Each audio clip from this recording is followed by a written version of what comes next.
All right, I am live. Ladies and gentlemen, good afternoon. We're going to wait for some people to get in here before I explain everything. So while we're waiting for that, I'll continue to get adjusted. Let's see, is that better? Referral link.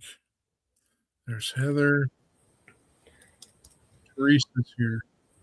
Hello, Teresa. Teresa, I'm going to wait for a little bit of everybody to come in and see if we can get some more people. I've sent a text out to certain ones to try to get the word out, but we're kind of in a two-phase here. We got a situation with Lauren and Joel. Uh,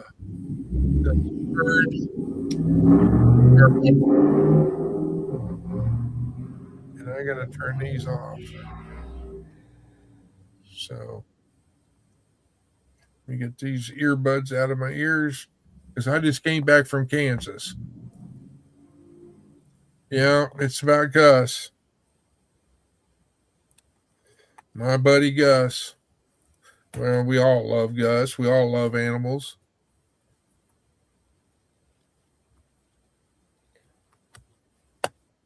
So let me.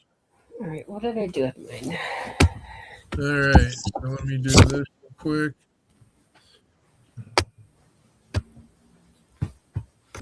I'm not sure what I did with my earbuds. All right, I'm going to mute my phone. There we go.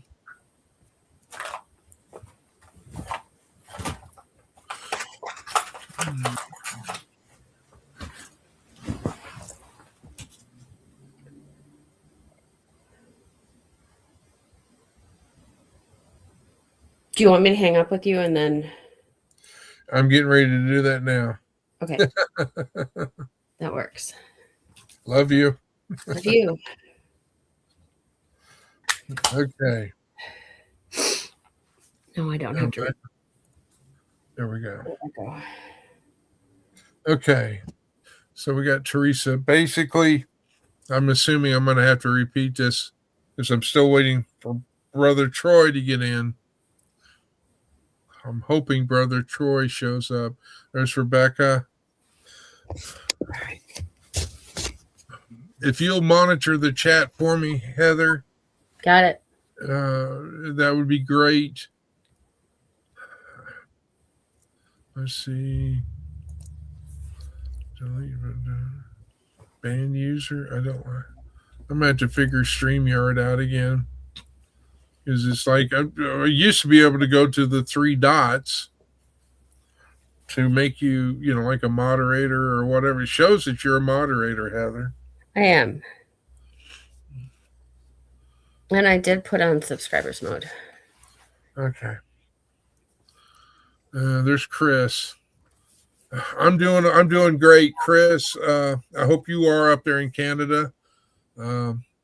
Right now, we're kind of in emergency mode for a fellow colleague and a fellow sister and brother. I don't know if anybody who hasn't or doesn't follow Making It Home 1776. If Heather, when you have time, can you put their link in there, their channel link? Yes. But basically, I'm trying to get the word out because they need our help. Lauren and Joel have done so much for several people, including us too. And right now, their Bernese mountain dog, Gus, who is 8 years young, is in emergency surgery. They thought they were going to lose him last night. Luckily, the good Lord had other plans for that, and Gus has survived and is at the emergency vet. They did do some stuff on him, and apparently he's got a bunch of bladder stones. There was a lot, apparently.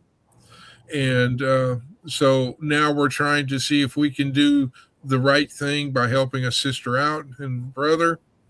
by helping them with doing some donations or something like that to help them, whatever we can do to, with the cost of the veterinary, because as you all may know, they just purchased a sawmill, so that took a lot of money.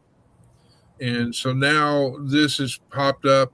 If y'all recall way back when, what was it, a year and a half ago, when Faith, I had to take Faith to emergency right before 10 Killer. Lauren and Amy, Lauren said, "Hey, we got to do something," and she went live and got donations. I've got to get a hold of Lauren, because I didn't find out exactly how we can get the funds to them or to the vet or whatever. So, but we've got to try to do something. Anything we can do is great. I would prefer all the funds go to either the vet or to Lauren and Joel, so that it gets to the vet, because I'd rather not get them to me, because then it goes from me to them to, and all. I don't want that. My goal is to try to get what we can and do what we can. And for those that, I know everything is tight, including yours truly, because I'm getting ready to move here in the next so many months to Minnesota.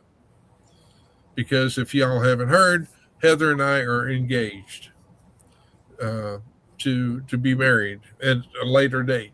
But obviously, we're not going to get married right now, because she's up there and I'm down here. Back to Gus. So he's in emergency surgery. Do we know anything else? All we know is that Lauren and Joel have left the vet, and they are going back to their house to do pre-op, get the house ready for pre-op, because Gus is going to need some definite R&R, and he's going to be, obviously, Lauren will definitely spoil him and take care of him and getting back to good health. But other than that, let's see, what else do they say? They dropped him off and he went back home. Sorry, folks. I was up in Kansas when I got the word. I have since come back home. I don't know if they have a GoFundMe. Heather, we're trying to figure out how we can figure out how to get funds to them. I don't know. I think Chris doesn't GoFundMe. Don't they take a percent or something? A percentage off the top, yes. And all that jazz. I know if we do super chats, there would be a percentage taken out and all that jazz. I'm trying to get them as much money as we can, as quickly as we can. If we're not monetized, we can't get super chats, so that's not an option. Sure. And I'm not monetized. So forgive my appearance. I mean, this is just what you get. Well, I got home and immediately set this up. So, but Lauren and Joel are some outstanding Christian people. They've done so much for so many people. And so I feel the need, the calling, if you want, to be able to help them. She's a sister, just like Rebecca's a sister, Miss Teresa, Brother Chris, we're all family. I will work on that. I will text Lauren and find out if you see if we can get the vet information. That would be the best option.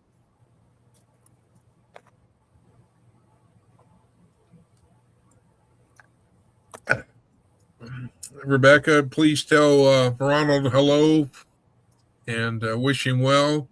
And Blue, of course. Not yet, Chris, because the fact that at this point he's still at the vet. He will spend the night tentatively, and with depending on they did say. I'm sure you could call the vet directly. I just got to get that we just got to get that information. I believe Heather's going to work on that right now. I know. Do what? I'm working on it. I know. I haven't gotten a response yet, though. Well, you may have to mute and give her a call because I haven't gotten any response. I sent her a response or sent her a text, and I have yet to hear from her. All right, let me see what I can find out.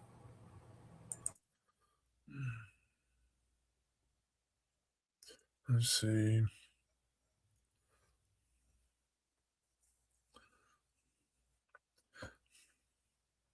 And all.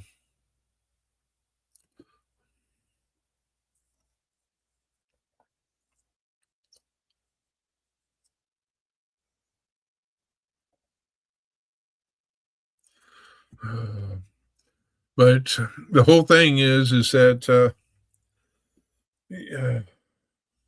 And Chris, I don't know if you know it or not, but April 24th, God rest her soul, will be Miss Lori's birthday.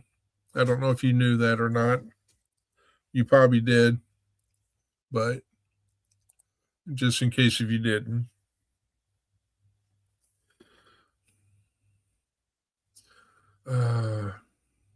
So we're trying to get more details, but I'm trying to get the word out and so people can see what they can or can't do. I can't get a hold of Lauren, so my phone. I'm sure she's got her hands full. Okay. Well, hopefully sometime during this live we hear back from her. I would say if it would be easier, maybe contacting Lauren by email and finding out if there's any way that she could direct you to help. Let me see if I can find that. Do you need the email? I'm working on it. If you don't have it, let me know and I can send it to you. I got it. Okay. All right. It's Lauren Keith 802 at Gmail. And don't forget that the Keith is spelled differently.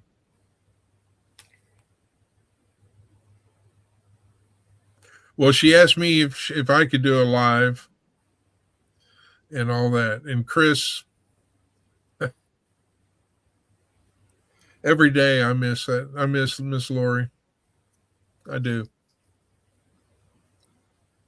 And I still got the tinfoil hat from Miss Lori's day.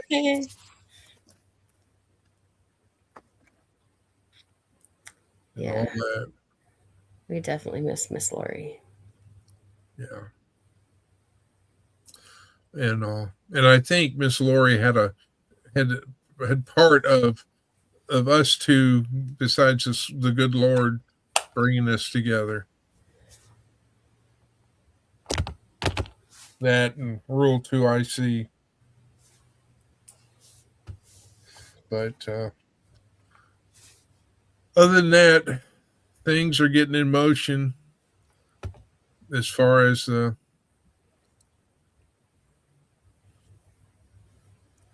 plans of me getting up to. I did go to Minnesota. I even drove in snow. He did. He drove my car in the snow home from the hospital.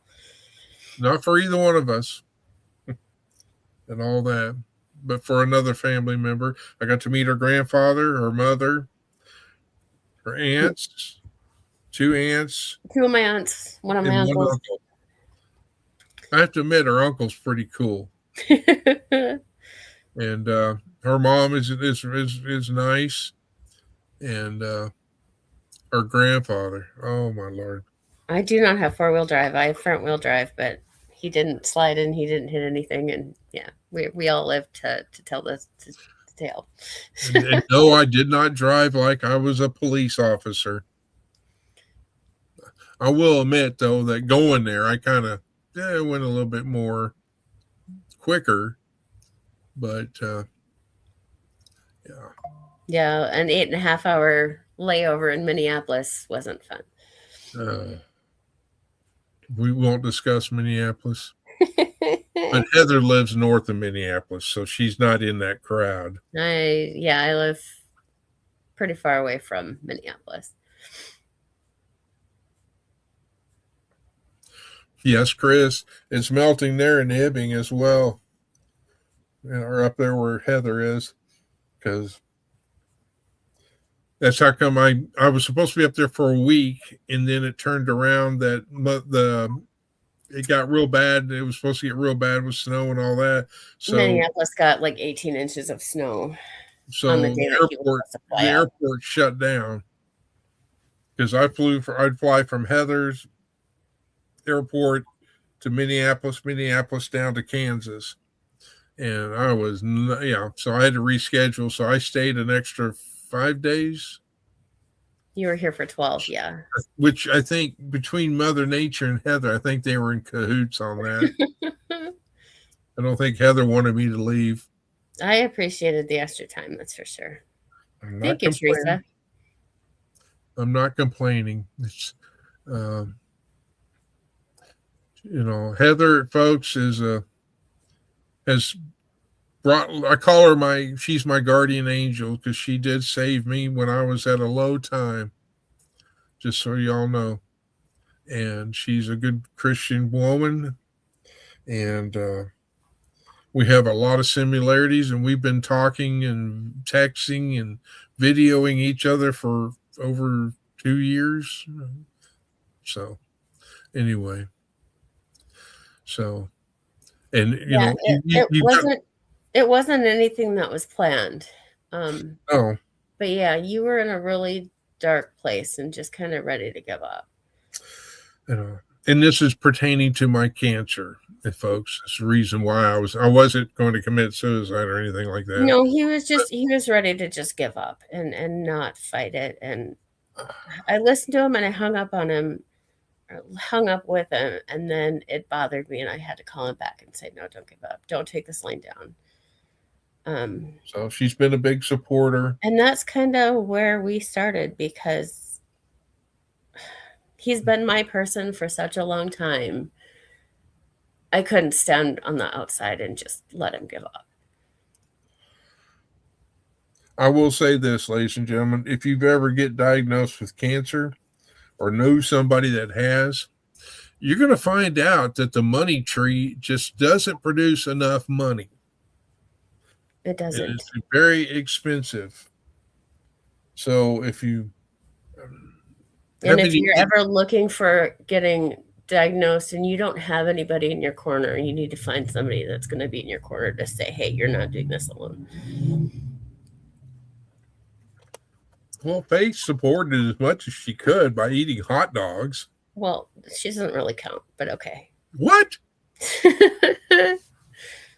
Wait a minute now. She doesn't really count. Yeah, she counts. She's family. She counts, but she can't ask you how you're doing or if you're okay, or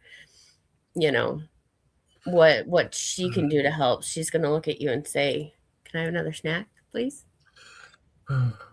Welcome in, Simple Happy Life. Good to see you. Good to see you.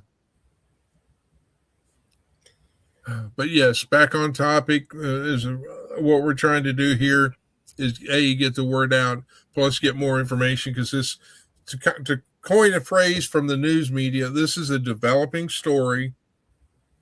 And I'm sorry, Chris. And my condolences, Chris. Chris, I don't know if you've got my phone number. I'm going to have to email that to you. I don't remember if I did way back when or not. I think I did. But if you ever need to talk, you can call. And if you don't have it, just let me know in chat, and I think I still have your email if I'm correct, and I will email mine to you. Because trust me, when you don't have anybody beside you, supporting you, standing with you, holding you up, getting you through each and every day, through all the pains and suffering and the finances and all that for cancer, it's ridiculous. And the ups and downs and the unknowns and the fear of the unknown. Yep. But for those that are just coming in, what we're talking about earlier is that Lauren and Joel from making it home. Their Bernese mountain dog Gus, who's 8 years young, has been rushed to the emergency vet and had a bunch of bladder stones. I mean, supposedly a lot. After they did the catheter and did that, they did get to see Gus. Gus, he's lost weight apparently. And they did get to see him, and he came out and saw them, and they got to visit for a few minutes, and he seemed to be better from what Lauren told me. And so hopefully he will continue to improve. They are going to keep Gus overnight at the vet. Of course, like I mentioned earlier, Lauren and Joel, without knowing this, had recently purchased a sawmill, which they are going to be using to get donations. And thank you, Heather. To make dining tables for families who can't afford to buy one or don't have one, so that families can come back together and sit at the dining table and be a family and talk and enjoy a meal together. And to me, that is a very Christian thing to do. So, I mean, there's all the things that are going on in the world right now, which I won't get into. Yep. You need family. Right now, we need to be helping everybody and hugging everybody and supporting one another. No matter what color of skin you have, or if you're a male or a female, or whatever, you've got to, you got to do your part, no matter what.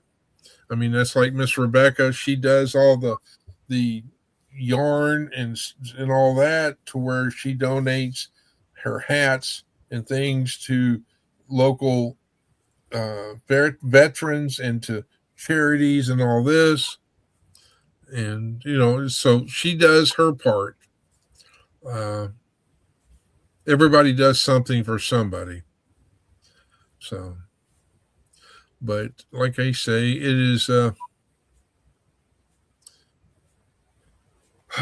it's troubling on my mind that Gus is, because I haven't got to meet Gus yet. I'm looking to do that when the Hug Fest comes up on May 2nd, I believe.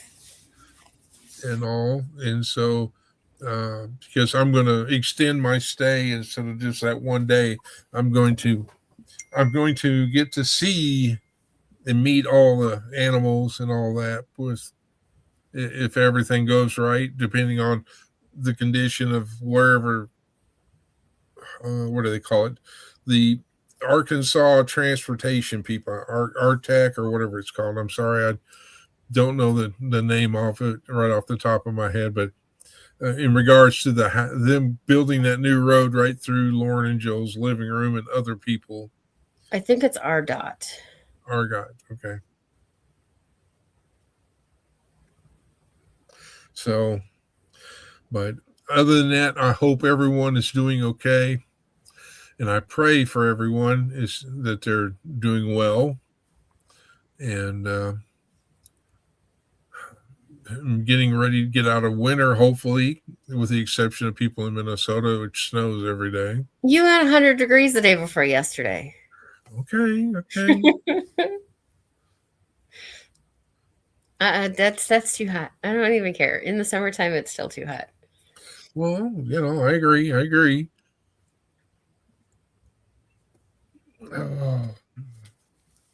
right. So Heather, I'm going to try calling. Let's see. I got a voicemail. No. I got a text. That's from Heather. Okay. It was just a reminder. Um, if I mute, you get to take over. Oh, okay.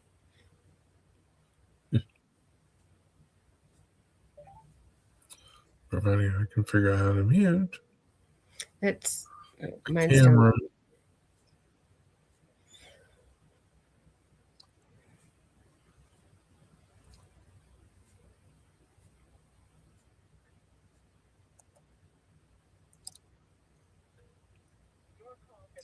Yep, I got voicemail. Yeah, Lauren's got her hands pretty full. I know. I know. I may have to do a second live so that I can get Maybe some more information of how we can do an help. update. Do an update. Yeah. Let's see. 30 minutes been on, give or take. But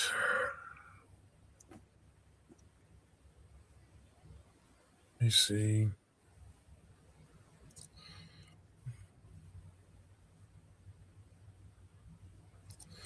Uh,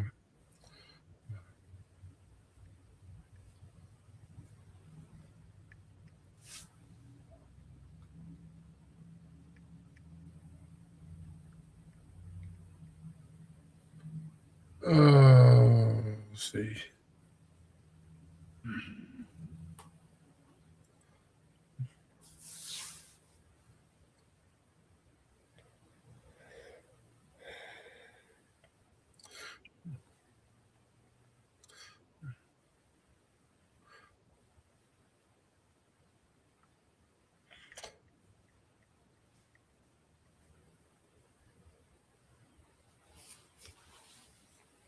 So yeah, we're trying to figure out, I guess, what we can do to help Lauren and Joel with their Burmese mountain dog, Gus, who was taken this morning for emergency surgery. So that's about all we know at this point.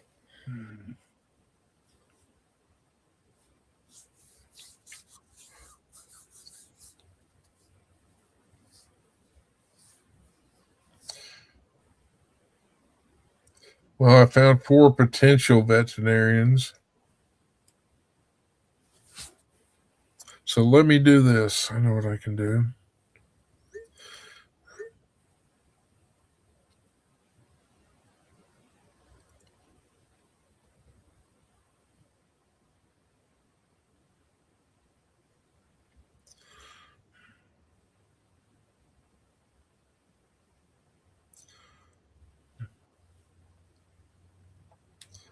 Call. Wait a minute. That's Mansfield, Texas. That's not going to be helpful. No, it's not. Yeah, I did do Mansfield, Arkansas.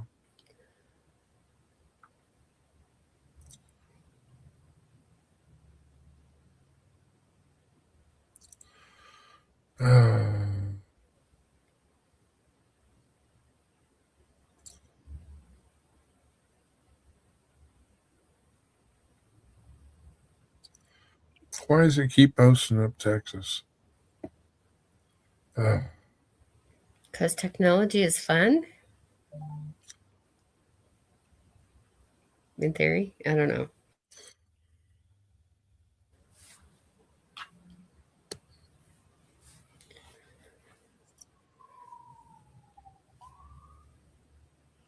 Yeah, I got sirens in the back going somewhere. They're close.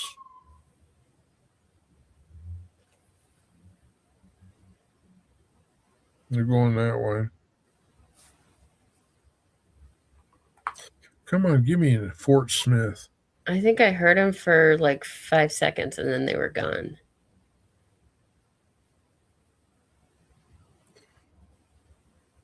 I don't hear them now. No, they got their siren off.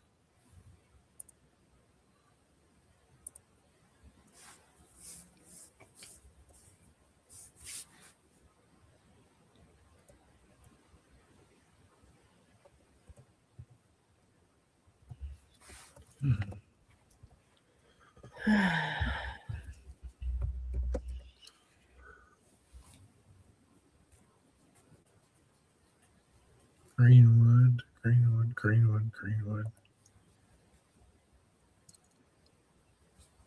Is there anything I can do to help? I'm trying to find. There's Boonville.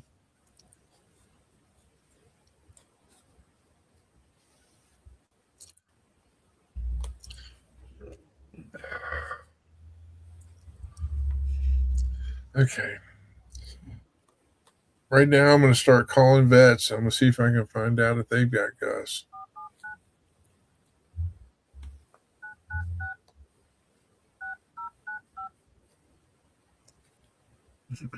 Are you gonna mute? If I can figure out how to do it. Okay, so Chris is in the process of trying to get a hold of vets in the area that he might be at to find out if we can get the information from them to figure out how to help Lauren and Joel.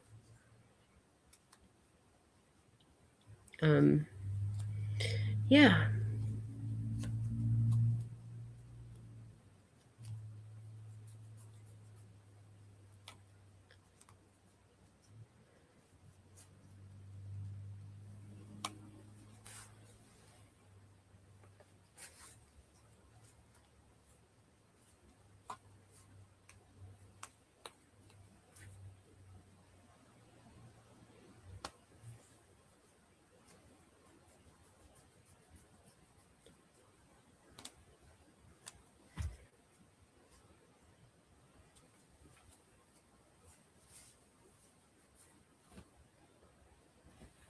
Attempt number 2.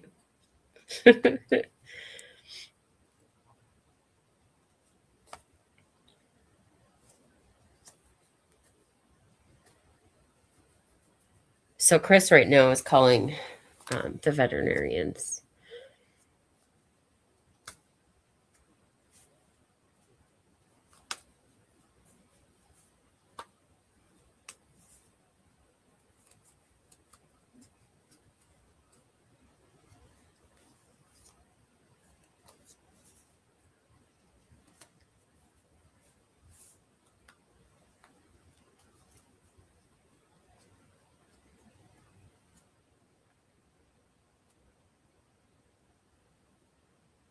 Nope.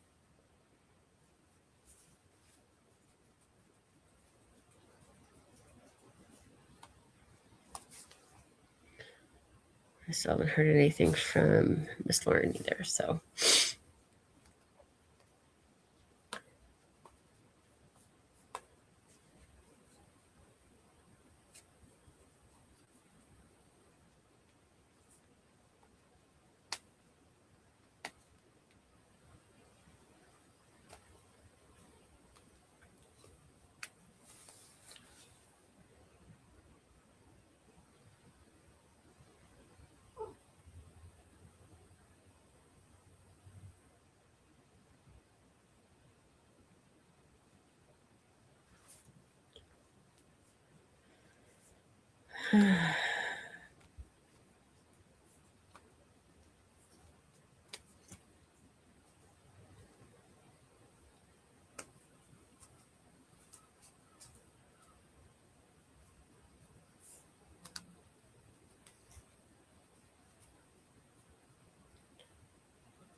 I do know that when Lauren and Joel go live, that they can accept super chats. So that might be one way.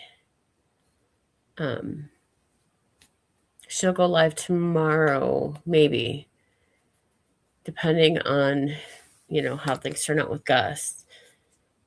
She does a live at 3:15, I think, on Tuesdays, just her.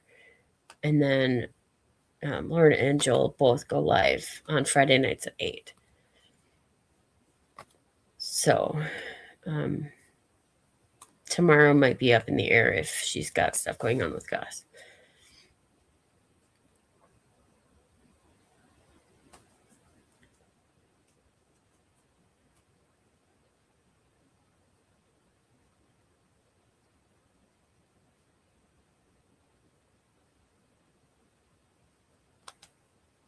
So that would be a way to be able to directly help them, although it would take some time to get.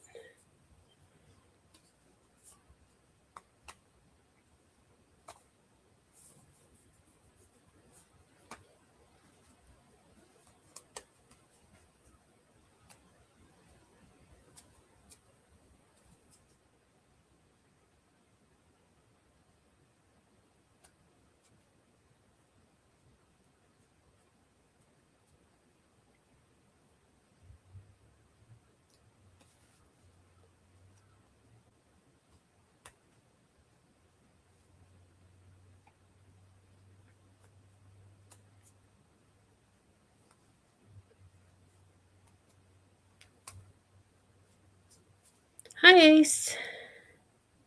Chris is trying to get a hold of the veterinarian that may have Gus. Lauren and Joel's, one of Lauren and Joel's dogs, the Burmese mountain dogs, went into emergency surgery this morning. And I think Chris said that he has bladder stones or something. So he was rushed into emergency surgery, and we're trying to figure out how to help Lauren and Joel.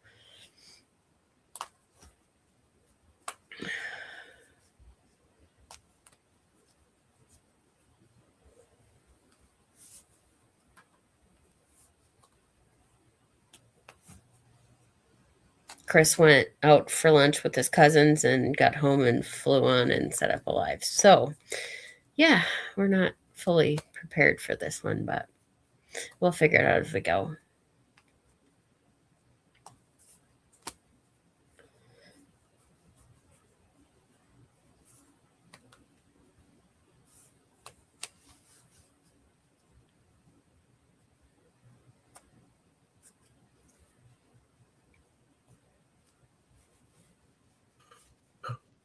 Number 4, I had to text 1, so 3 out of 4. So I'm on number 4 now. Okay.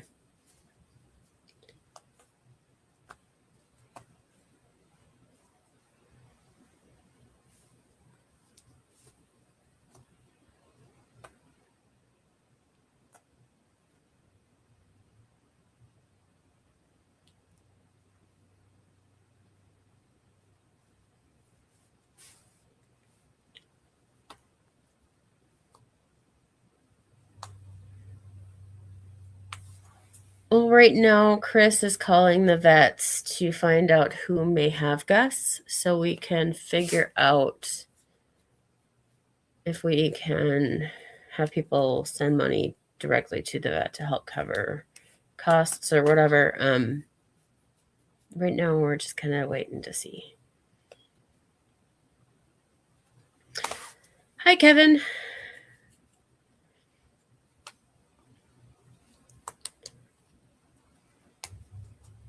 It's been a while since we've been live. Uh-oh. Looks like he's on number 5.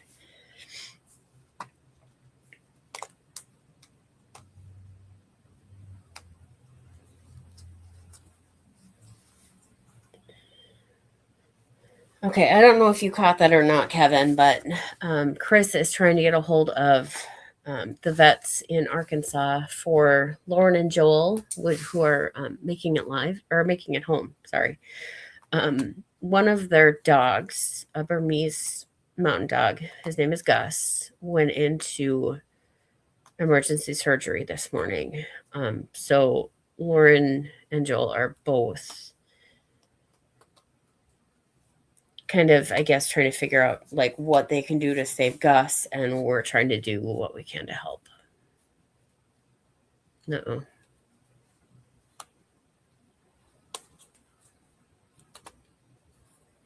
Yes, prayers do help.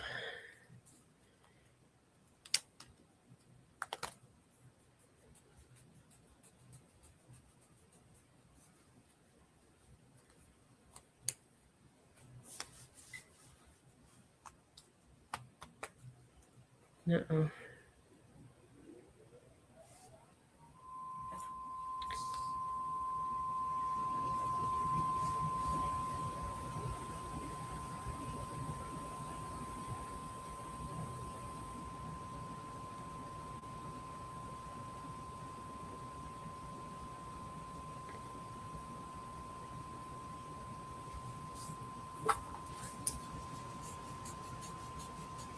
I think he's on 6 or 7.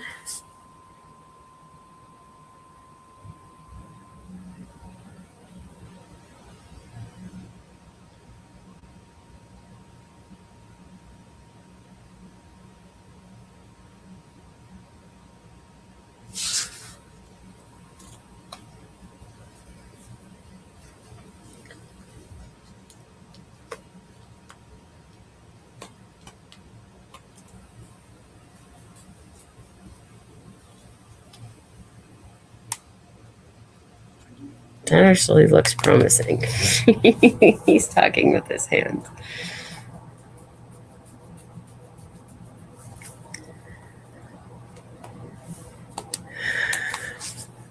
I don't know if Christy would know the vet name or not.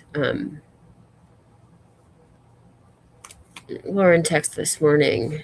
What time was it?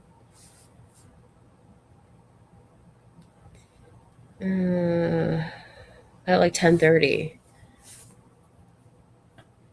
Chris was driving to Kansas, and Lauren texted and said, "Tell him Gus is in emergency surgery." So that's about all we know.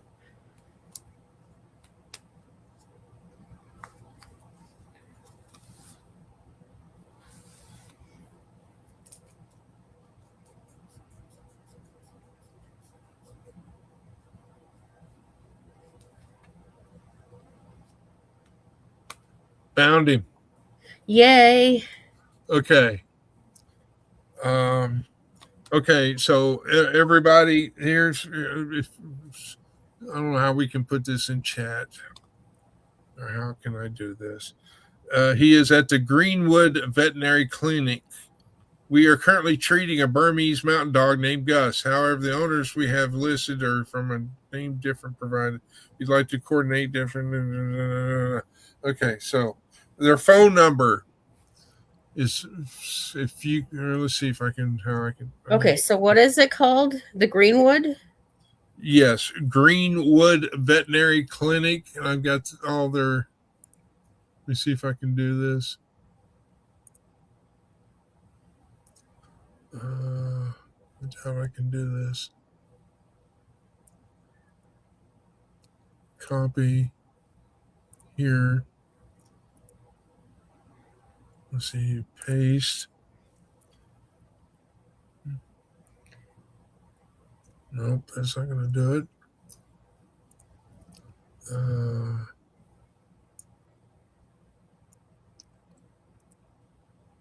Copy here. Let's do a space there. Paste.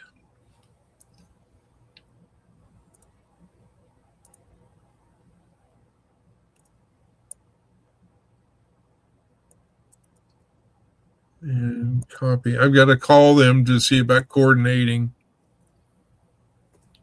which I'll do that next. Paste. Post. Okay, there it is. Sorry, it's not perfect, but that'll work. Let me give them a call. Create phone call.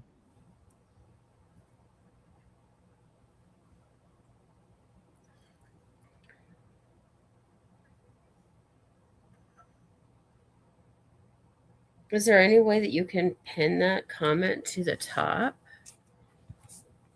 Megan, this is Chris Connor calling. I'm the one that's calling about Gus. Cancel. So I don't think I can pin it. No. I can't do it. I cannot pin it. Right.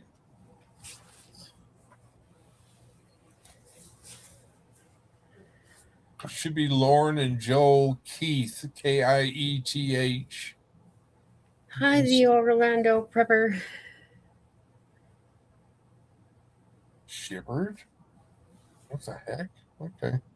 Well, if Gus is a Bernese Mountain Dog and he should live near Mansfield. You're not muted.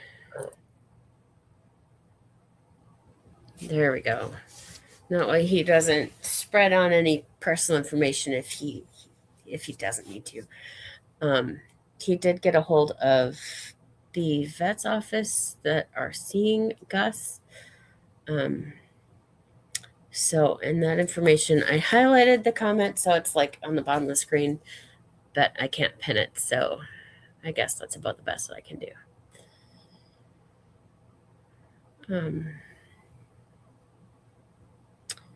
Yeah. We know that he had bladder stones or something and needed to be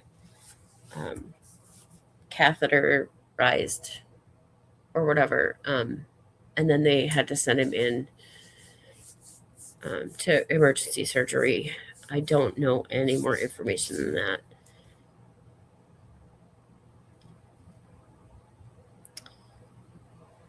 Chris started calling vets to find out where he's at, and I think on the 6th, maybe, vet that he called, he finally got through to one that has a Gus.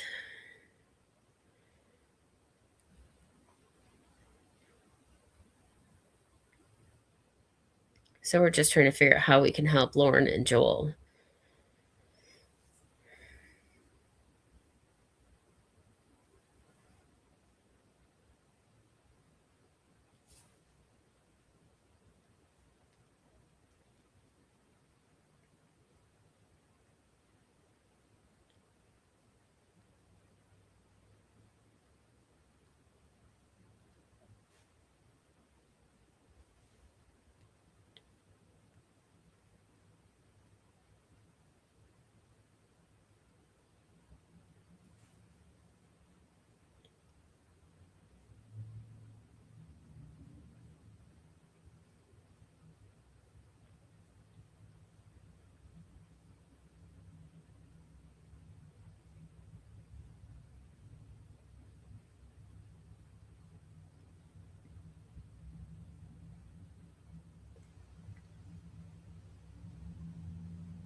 Okay, so Gus went into emergency surgery this morning. So he's at the vet. The only thing that I know is that he was taken into emergency surgery and he had like bladder stones. I'm not exactly sure what happened. I do know that he is he 6 or is he 8? I think he's an 8-year-old Burmese mountain dog. And we're just trying to see what we can do to help Lauren and Joel.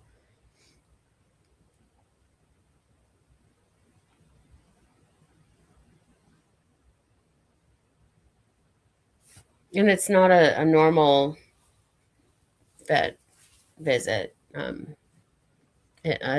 Lauren said it wasn't looking good, I think, last night. So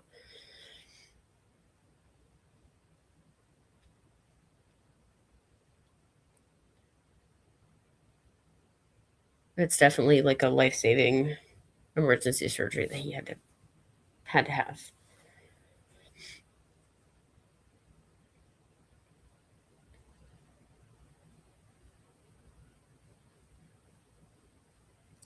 All right, so here's the deets from Megan. Megan is a contact person at the front desk and their office hours, I didn't put it in there, are from 7:30 to 5:30. So basically, they take any major credit card. They will do it over the phone. If you want a receipt, they can either email it or however, get it to you. But whenever, if you do call the vet, let them know who you are and that you're wanting to make a donation for Gus, the Burmese mountain dog from Lauren and Joel Keith.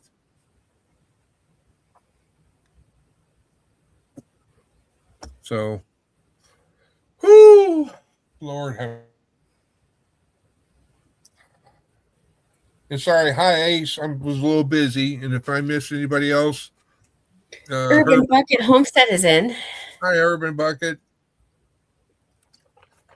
Ace is on top of the links. I didn't know how to pin your comment to the top, so I highlighted it, and it's still highlighted. But Ace is working on payment options, and she posted a link. So thank you, Ace. Thank you, Ace. So anyhow, that's what's going on. Just, I think Heather has explained while I was on the phone and all that, trying to track down which. So how many did you have to get a hold of? Was it 6? I just closed it out. I think it was 7. Hi, Connie. Hello, Connie. So anyhow, but yes, we're trying to do what we can to help with the finances, kind of like what we did when Lauren jumped on and did a live for Faith, which I didn't know anything about because I was at the vet at the time with Faith, going and getting ready to cancel my trip to Tenkiller. I think it was Tenkiller, yeah. And she was going live, and people were sending donations to help cover the cost of her medical care and her special food and stuff that she needed. And yep. So now it's time to pay it forward. And do the same for Miss Lauren. And Joel and for Gus. So, but, and I made sure Megan had my phone number. So if she had any questions or anything like that, pertaining to any of it, and, and to help and all that. So, yeah, but let's see. Megan is the person in the. She did recently lose her service dog. Yep.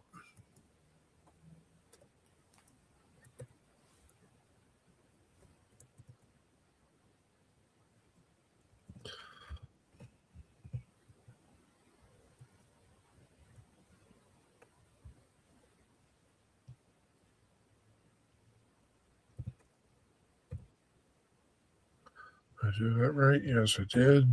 There we go. Okay. Oh, there is a chill back here in this room. No wonder it's 66 degrees in this hobby room.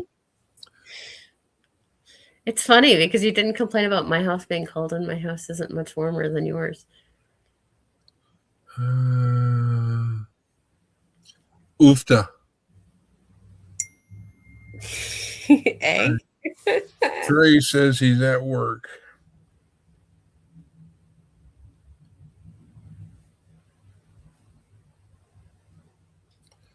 Okay.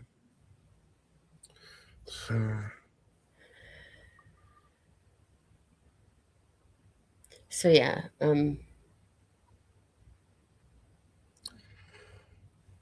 If you can send a little something towards Lauren and Joel, sending it directly to the vet clinic would be best. Yeah. Then it doesn't have to pass through somebody else, and it'll go for Gus. go directly to Gus. Yep. Yeah. Let's see, today's Monday. So it'll be Wednesday for me. Oy vey.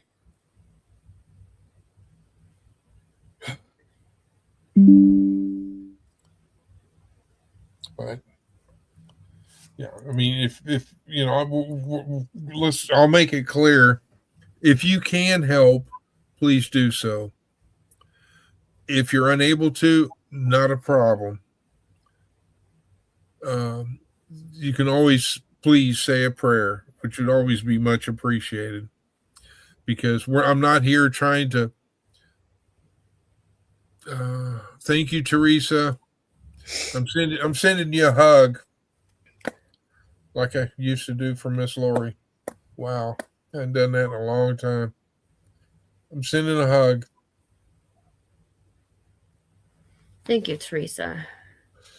Ace, that text that I sent you, yes, I did do a group text for a few people and all that because I was trying to get the word out that I was going live and all that. Speaking of which, I have not heard from him.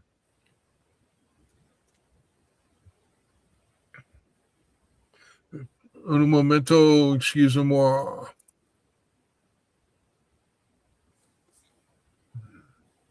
His went to voicemail. Okay.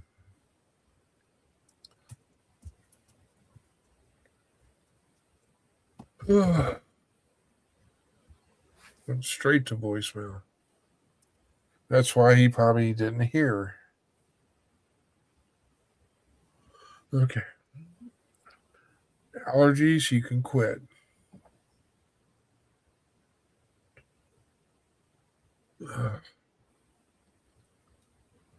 Well,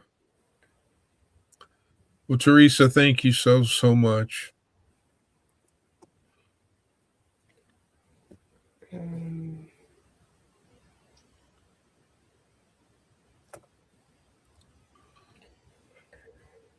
Let's see here.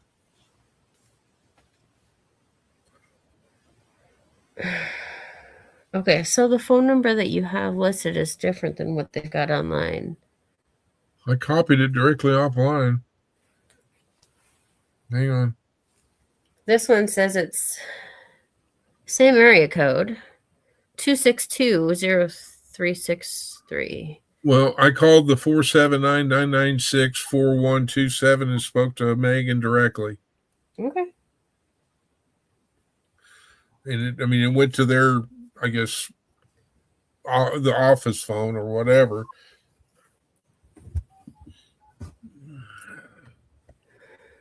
So you need the phone number, Chris?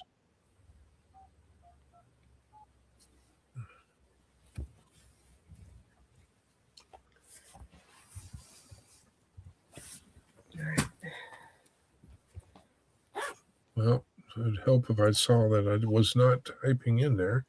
479-996-4127. I got it. I am going to mute me for a minute. Okay. There you go, Chris. Excuse me. I should have got coffee, but I ran out of time. Hello, Virginia.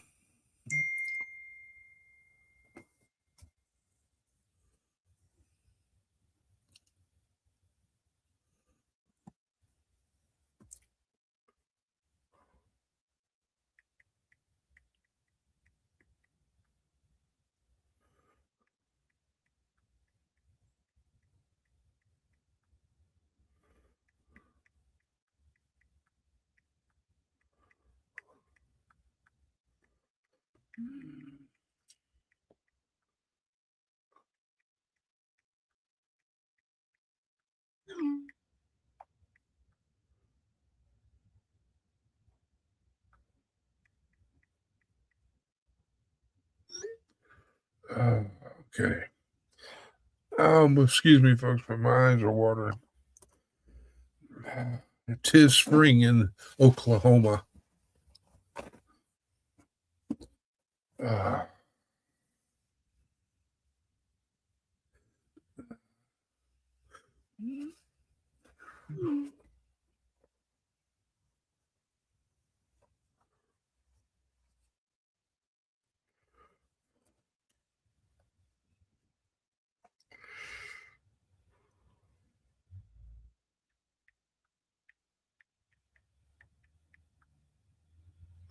okay. Okay, Teresa. Hello, Lone Cross Scotty.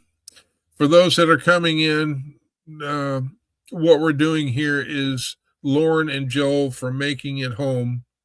Their dog, an 8-year-old Burmese mountain dog named Gus, or AKA my buddy, uh,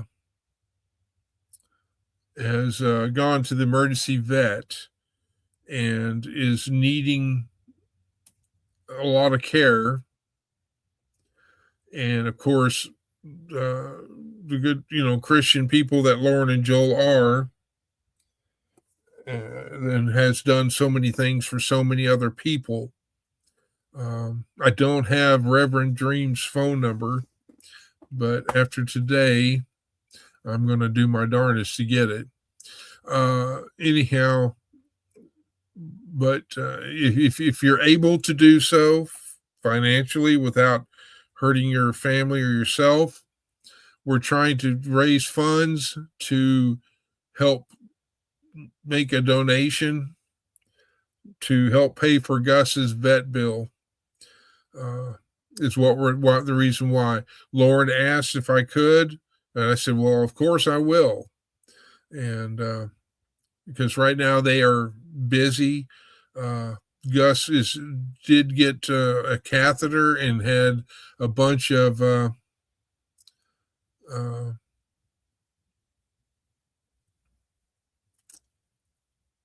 bladder stones in to the point where they were excessive. He after that was done, they did get to visit with Gus for a little bit. He seemed to be better, but he's not all the way out of the woods yet. Lauren and Joel have since returned home because Gus is going to need R&R and some extra care. And so they are busy getting all that done and getting the house ready to go. So for that, I was up in Kansas at the time because I was having my once in a blue moon lunch with my two cousins and to visit. And as soon as I found out what had occurred, I hurried up and finished and hauled back to Oklahoma and was going to do this live.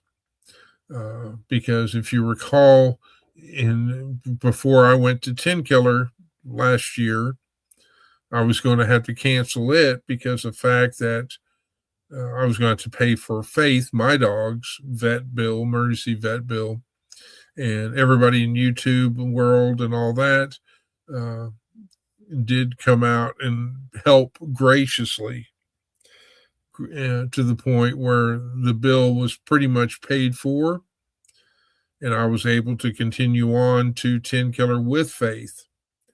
Of course, I was there, but Faith got all the limelight, which I have no problem with, because everybody that was there got to meet Faith, my dog, because right now at that time it was Faith and I, and she has been my partner, my navigator, my ride to person, and all that until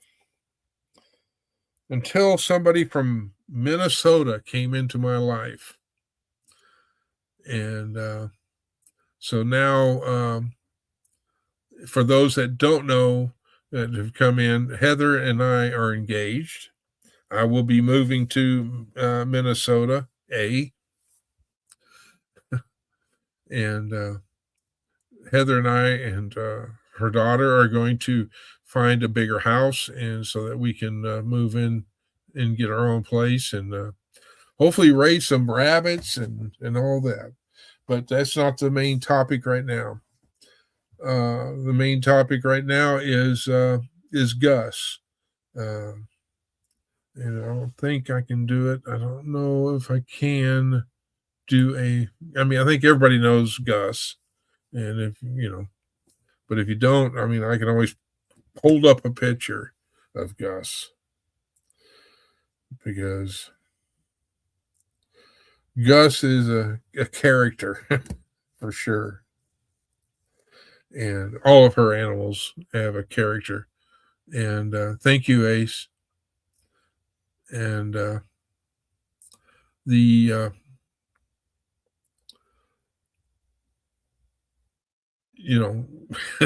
if you ever had a Burmese mountain dog or a very large dog, you know how they can be. They think they're about this big when really they're that huge, and all that. They think they're like a little chihuahua or a puppy, and they're yeah. They can come up behind you and boom, and you're like, holy crud. Kind of like, a cow coming up behind you, I guess. Okay, I'm going to figure out how I'm going to deal with the aftermath of that later, but... What aftermath? I sent $500 to the vet. Bless you. So I'll figure out if I have to pull money from savings or because I took last week off of work completely. I wonder why. But I'll make it work. It's good. Well, do you need me to send you some Wednesday? No, I'm not asking for your help. It's good. I will. I know you will.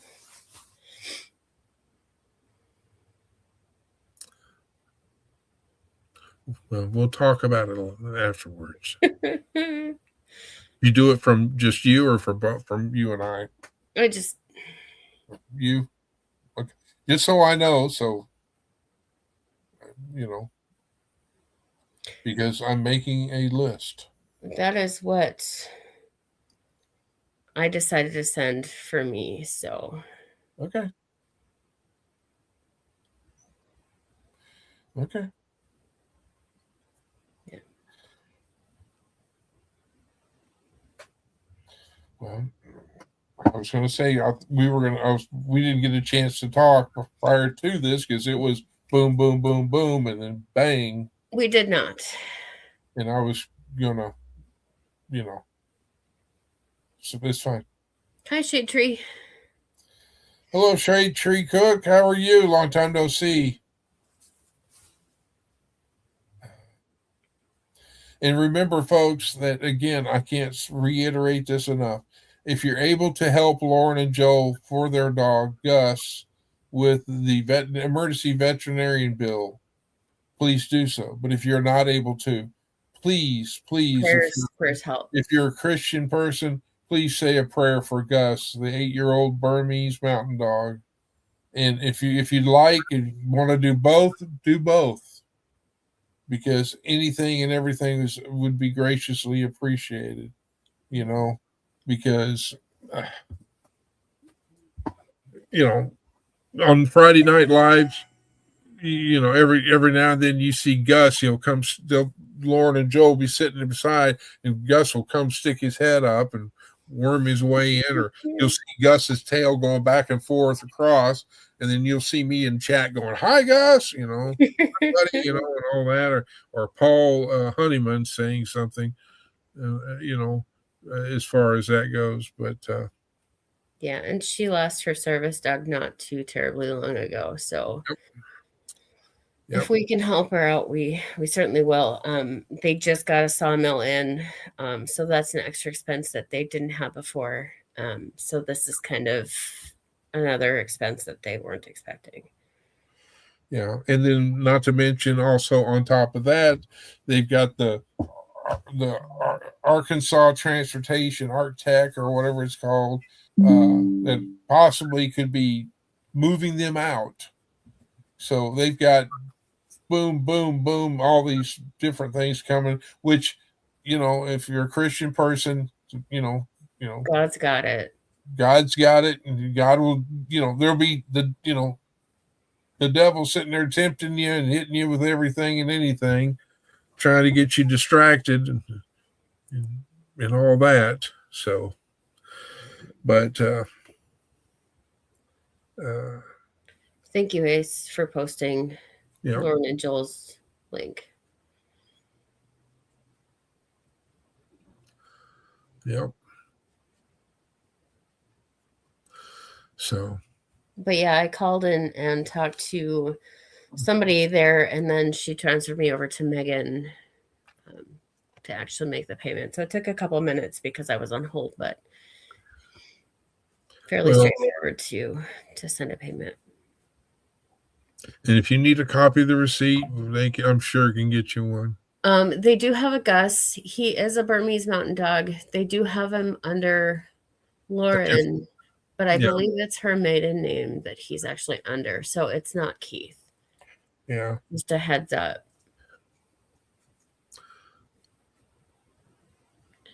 If Thank you, Connie. Connie, I thank you.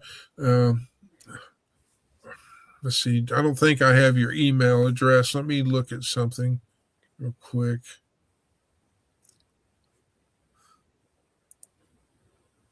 There's that one. Oops, I messed up. Aha! I figured out how to do it again. It's been so long. I clicked on it so that it would have the vet information and the phone number. Okay, Yeah. so there's that. There's Aces. No, that doesn't have the phone number. I'm working on it. I might be able to go up and find it.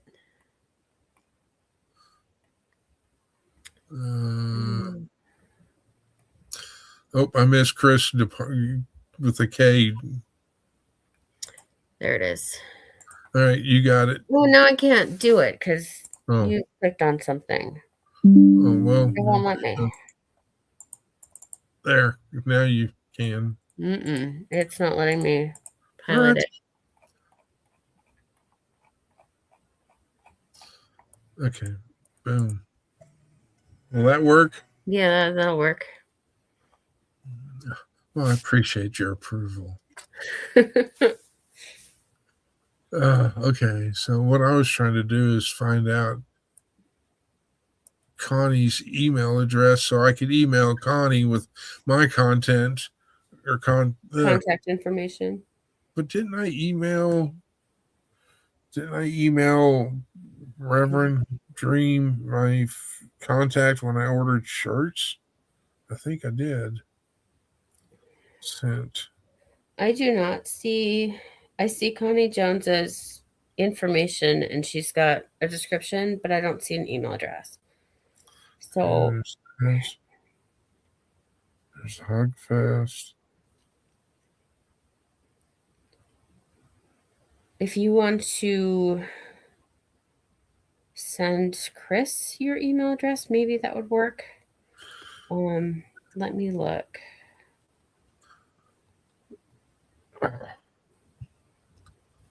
Let's see.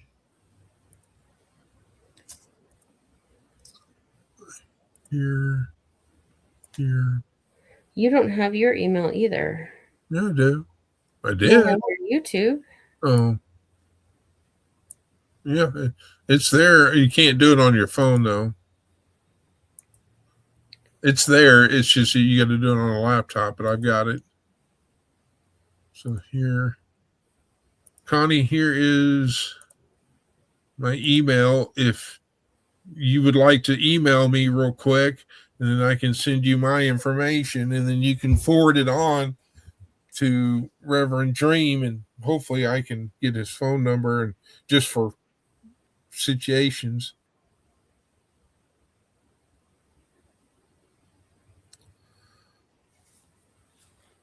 Should have brought my robe in and brought a cup of coffee in. You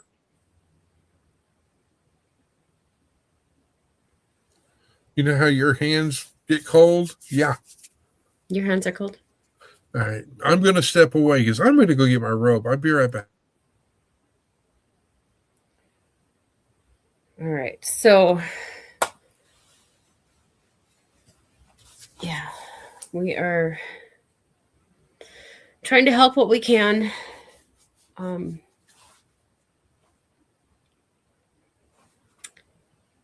Yeah, Lauren and Joel do so much for everybody else. If we can turn it around and help them, right now would be the time to do that.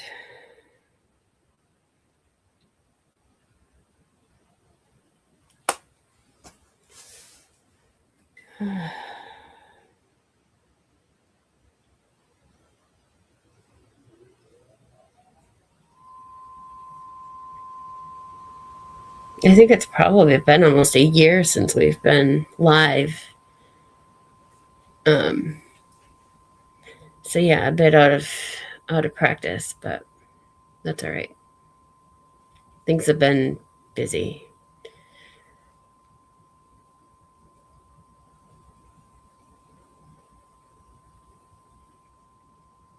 We've had a couple job changes in the last year. Last March, I walked away from working 7 days a week. And in May, I started working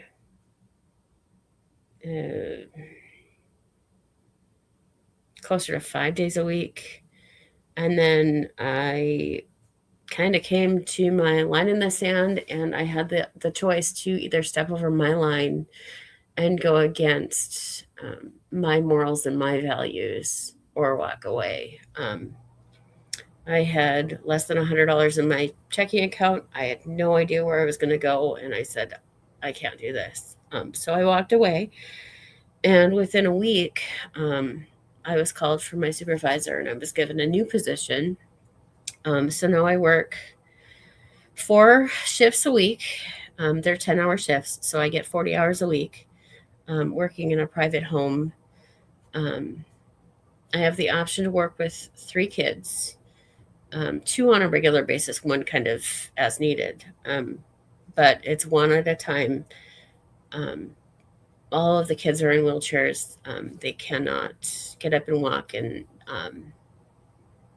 need help doing everything. So I'm diapering and helping give baths and dressing and stuff, and I love it. It's a little much some days because it's overstimulating. I'm in a very loud house, but I'm doing what I love to do. So yeah, it's fun, and I'm not ironing clothes. I hate ironing.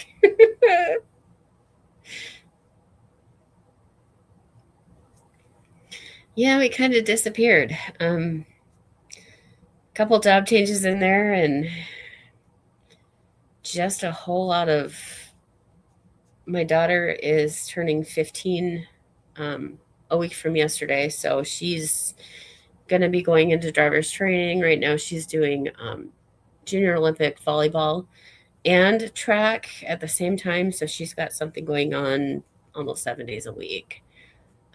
Things are crazy busy. And then Chris was here for 12 days, so it was nice to be able to spend some time with him. My grandpa is 94. He'll be 95 in May. And when Chris came up here, he was in the hospital. He had a UTI and sepsis. And I think he was in the hospital for 8 days or something. And now he's in a nursing home in Chisholm to get rehab, to get strength to be able to go back home. And he's actually doing really well. So that would be great. Thank you, Connie. Chris went to go grab his robe because he's freezing.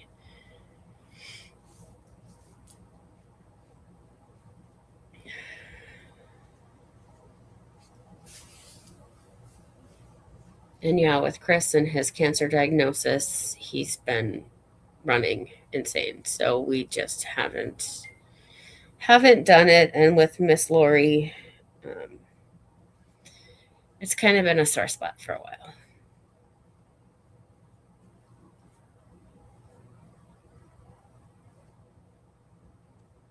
Okay.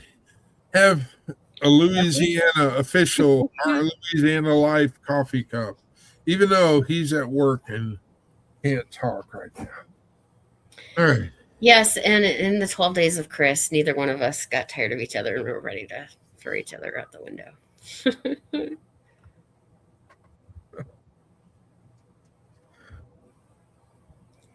Let's see. Yeah. That's all right. Tree keeps us out of trouble. But yes, Faith. I know. I'm talking about Gus and everything else. Hi. Yeah.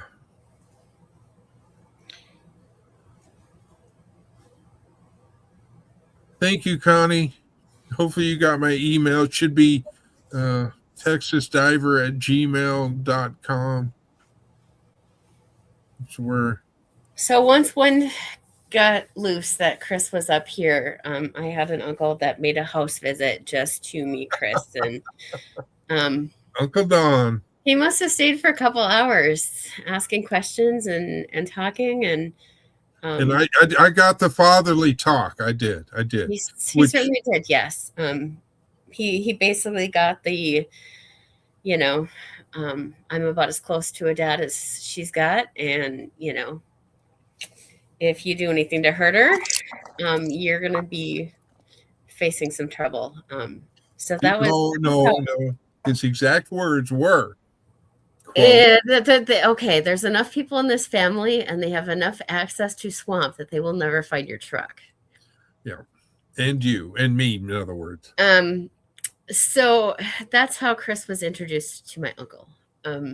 He did meet my grandpa, and he ended up getting the blessing from both. Well, my grandpa basically said, I'm not going to tell you no.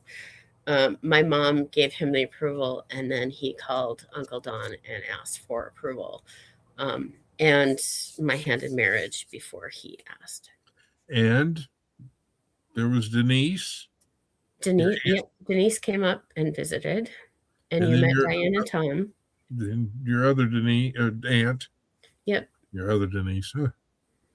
I tried to cover all bases and do the gentleman correct way of doing things. And yes, I did get down on one knee. Getting back up was different, but I did get down on one knee. Yes. My whole family that has met him knows that he is ex-law enforcement officer. I don't know if there is such a thing as ex, but yeah, once you're a cop, you're always a cop. But yeah. It's one of my funny things that I mentioned to Heather when we were first getting together was that if you see me sitting there and we're sitting down somewhere and I'm sitting there looking this way and I'm looking over here, I'm scanning or whatever and all this. I mean, Heather has been on top of it. She knows that my back does not go towards the door. He was actually kind of surprised when we went to go sit down in a restaurant, and I gave him the spot that was facing the wall, facing out, and asked him if he wanted me to sit alongside of him or opposite of him. But it kind of threw him for a loop. He's like, wait a minute, you remembered that. And she also remembered that holding hands, that my left hand needs to be free versus the right hand. Right, but I kept catching myself going, I'm on the wrong side. And at that point, yeah. And yes, I did open doors for her, open up and pull her chair out, with the exception of times when there was kind of somewhat busy. And I'd at least ask if she would like me to do so. And she says, no, I got it, because you have to understand where we're coming from on that aspect is that Heather has done this all by herself, and she's done an excellent job raising her daughter and taking care of herself, managing everything and all this. I've never had somebody put gas in my car and he's like, do you want me to put gas in your car? And I was like, well, what? Yeah, it's kind of a little bit to get used to because I'm used to doing it on my own. And I'll say that Minnesota wind can kind of cut through you. Yes, Shade Tree. Chris is a lefty. Yes, I'm a southpaw. My mother was a southpaw, God rest her soul. Uh, and, you know, if I would have known back then as a kid, being left-handed was more expensive because if you play baseball, you've got to have a special glove. Yep. And, oh, you're left-handed. Oh, that costs an extra $20. You know, if you,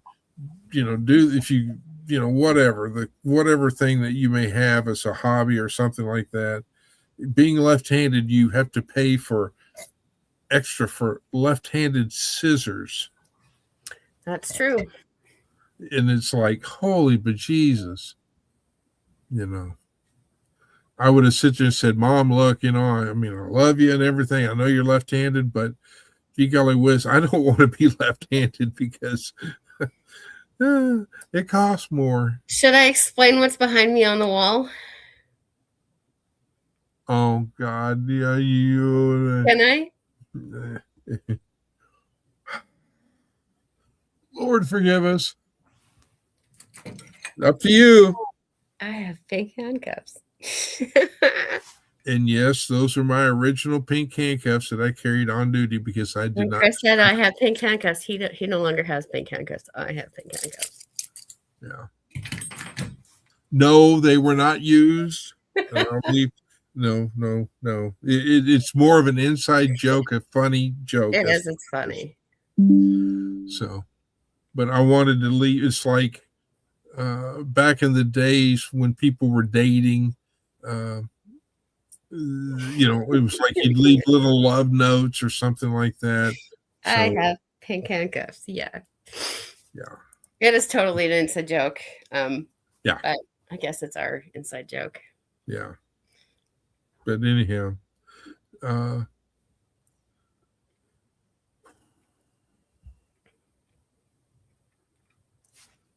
so he wasn't lying when he said that he had pink handcuffs. He no longer has pink handcuffs. Heather has pink handcuffs. No, but I've got thumb cuffs, I've got leg irons, and I've got several sets. See, I've got. Be careful on what you share. Several sets of regular handcuffs. Yes, I do.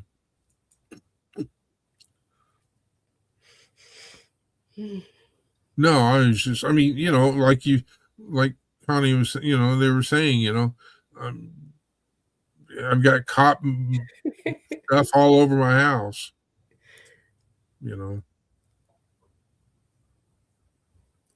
But it's, it's like anybody else. If you go there and somebody's makes clothes or whatever, they're going to have a sewing machine. They're going to have this. They're going to pins and needles and this. Or if you crochet, or if you're a painter, whatever the case may be. If if you're a tray, you're going to have handcuffs. If you're a tray and you have cows, you got to remember have oatmeal cream pies. Huh? You're gonna have oatmeal cream pies. You'll have oatmeal cream pies, and you're also going to have electric fences that will shock you. Come here. Oh, there's my Tilly.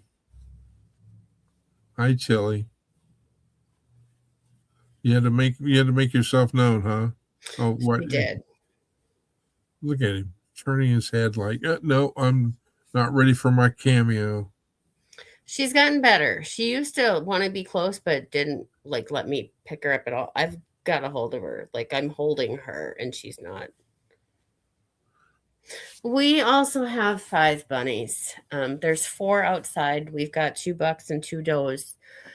We have a house bunny. Yes, we have Texas. Chris named Texas. He's one of our young bucks that was from the litter that we had last spring. And then we've got 3 cats. And once we get a house, we're going to have more hutches and more bunnies. Yeah. But I did learn something while I was up there because I'm still learning about bunnies, and that is, it would be a great thing to figure out a way to have with the how you have the wire, expanded wire, whatever you want to call it, for flooring, Mm-hmm. so everything just kind of falls through. Hi, Boots. Really? You needed just 2 seconds of. We need to figure out a way to have Come here. like a metal trough or something, or galvanized trough, to where things can just be washed away, or you know. Well, right now, as it is, they're on wire, so I've got piles underneath of my hutches. And what I need to do is go out and just scoop it and put it into like 5-gallon buckets. I had Auntie Tammy, so Uncle Don's sister's wife's brother. Long story. Anyway, Auntie Tammy was looking for poop for her gardens, and I'm like, I've got bunnies. But probably just like put it in 5-gallon buckets, and then I can haul it over and put it in the compost pile because I'm pretty sure that it's all not going to go in my garden space, because I just have little, I don't know, 1-foot sections that go along like the side of the house or like the side of the fence. And my raspberry patch is really little, so I don't have a ton of garden space to be able to put it into. But it is a cold compost, so I don't have to let it decompose before I add it to compost or to the gardens. Thank you, Ace, for reposting that. So,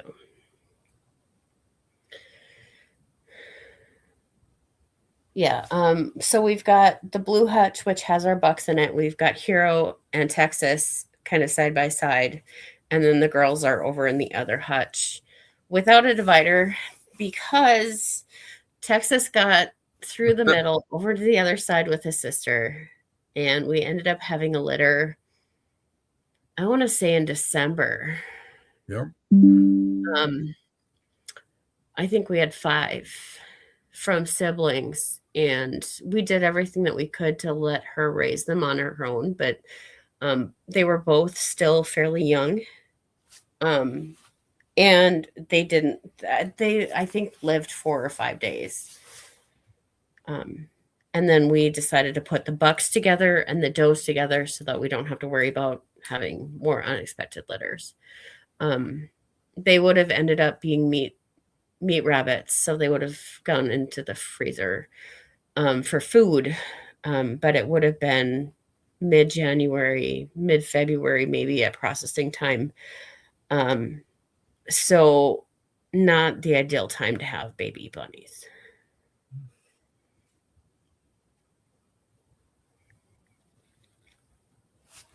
So we do raise for show primarily, so that they can be shown at the fair. Like the Northeast Livestock Show in September, we brought Hero, and he ended up with the grand champion 6th class breeding buck. So he did get awards for that, but we do raise for food as well. We do have a bunch of things going on. Yeah, no, Chris is looking at moving, and I guess the blessing side of this is that where he lives right now in Oklahoma, the VA cut off his health insurance because he makes too much money. Yeah. So he's been having to buy insurance from the marketplace. And so he got kind of a sour taste in his mouth from the VA. And while he was here in Hibbing, we went to see a service officer through the VA to find out, Just a minute. Yes. I must interact. Okay. Sidebar. I had a bad taste in my mouth because I felt like a veteran without a country as far as the VA. Heather asked if I was, hey, contact, let's go here and all this. I didn't want anything to do with it. This is how much of a great person that Heather is. So we're out. We were doing some things, and so Heather drove to where the VA service office is. Yes. And I'm like, no, I'm not going in. She goes, well, yeah, we need to just give it a try. Anyway, so that's my sidebar. So kudos goes to Heather. So anyway, he ended up going in to go talk to the service officer with the VA. And he got to explain that he felt like he was a veteran without a country. And long story short, the service officer said, you don't have anything to worry about. Your income where Heather lives is lower than the point cutoff of you not qualifying for VA care. Basically, instead of being just underneath the income cap where he lives now, he's got a higher income cap. So his income is down here, whereas the ceiling is here with the 0% disability rating. If he gets a disability rating, then that cap will go up. So he will have zero problems getting back onto VA care here. And he will have less to rely on getting medications and stuff through the marketplace for insurance. And also will most likely get a disability rating as well. Yeah, and they will help him. They will help you through that process to get a disability rating, whether it be from hearing loss or stuff going on with your lungs with all the chemicals that you were exposed to. They don't think he's going to have a problem getting a disability rating. Now look how crazy I am. So that was definitely a good stop that we made here. Yeah, Heather saved the day again. So again. Oh, wow. Didn't hear myself. No, I'm not. I wasn't doing anything that I wouldn't do for me. Yeah. So, Bev, if I didn't say hi, I'm sorry. Hello. Hi, Bev. Thank you for the prayer list. Let's see here. The world was that. That one was my phone. I think it was. Yeah, it was a Pulse Point.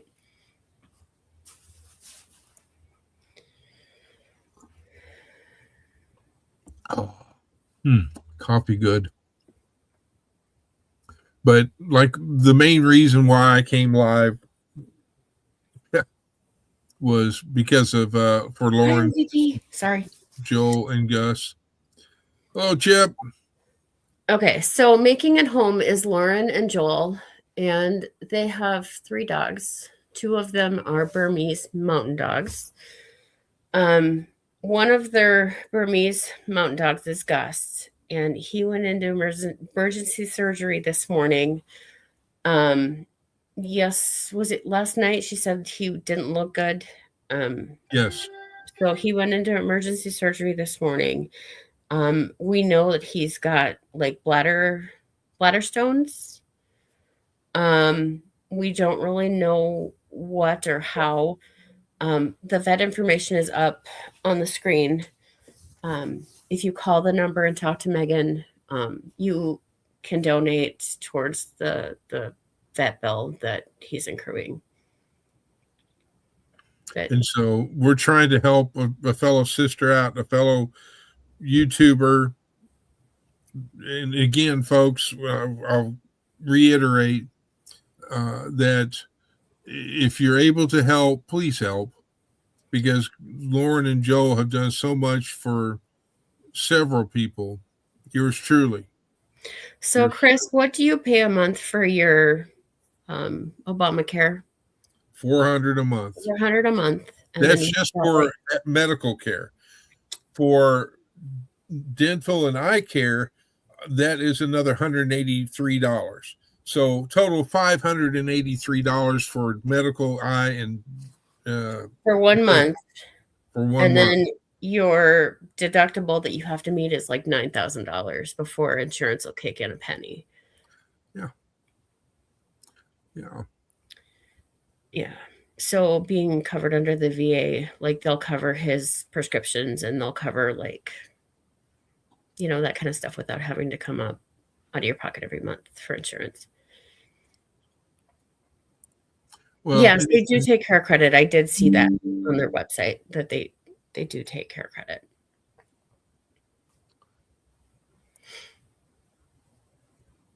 But Lauren and Joel, they bought a sawmill so they can make dinner tables for families that can't afford to buy dinner tables, and like it's a huge part of their like ministry and like their like what they're trying to do. And so they bought a sawmill and they have that extra expense that they didn't have before. Their house is going to end up getting a highway put through it, so they're going to have to find somewhere else to live. Like they have all these things that are just kind of building up. And then with Gus going to the vet with emergency surgery, that's another thing on their plate that is just kind of building up. So we're just trying to see if we can help with some of the cost of his vet bill, because they do so much for everybody around him. As far as the GoFundMe thing, they take a certain percentage off. Yeah. And we're not asking for money for us, or we're not trying to raise money for them. We're trying to help Gus. So if you want to call the vet to put money onto Gus's surgery, that's what we're asking you to do. We're not looking at, send us money so that we can send it somewhere else. Like, we're not looking for that. We want the money to go to Gus. Hi, Jennifer. Welcome. But yes, the main thing is that the least amount of hands that are attached with any of whoever donates money, the better. And the way I see it. And then there's no question of, what did you do with all of the money that got sent? Like, no, this is just going. It's not like, oh, look, we had extra money, we got this, whatever type. Yeah, no. And we're not asking for money for us. We're asking for help for Lauren and Joel. Well, and Gus. So, putting the vet information, like I called the vet to make a donate money to his vet bill. So I sent money from me just to so when Lauren gets the bill, she won't have as much to. Pray for Israel. Elot. Hi, Jennifer. Missed you somewhere. So. Yeah, it's not affordable healthcare. And then, with Chris going through and trying to get cancer diagnosis, he, has a visit with a primary, and they do the normal labs and blood work, and your levels are increased. You've got an appointment. You were going to wait a couple months and check them again. So that was another bill. And then after that, he had an MRI, and the MRI showed, there could be something there. So we're going to go in and we're going to do a biopsy. Well, then they do the biopsy, and then he has to wait for a while and then try to get results from that. And then he's got to go in for more testing and then wait for the results of that and then have to go in again. It just kind of, it piles up to the point where, yeah. And, when you don't have a lot of money to begin with, and then you're spending all of your money trying to, and dealing with the unknown, the fear of the unknown, and pretty much fighting on your own. It takes a toll out.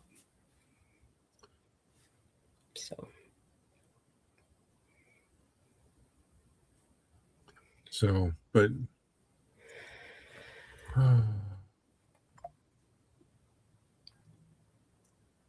what is it, 3:05, and we started about 1:20ish or something. Yeah. We've 1:15. been on an hour and 45 minutes. What used to tell me. But I guess the only thing that I can say personally is that I know that God's got a plan for everybody. Amen. Sometimes not really sure how you're going to get there, or what paths you have to take. But just know that God's got a plan, and if you're being uprooted and don't have anywhere to go and you don't know what you're going to do, there are doors that are going to open. I do believe that. Well, I mean,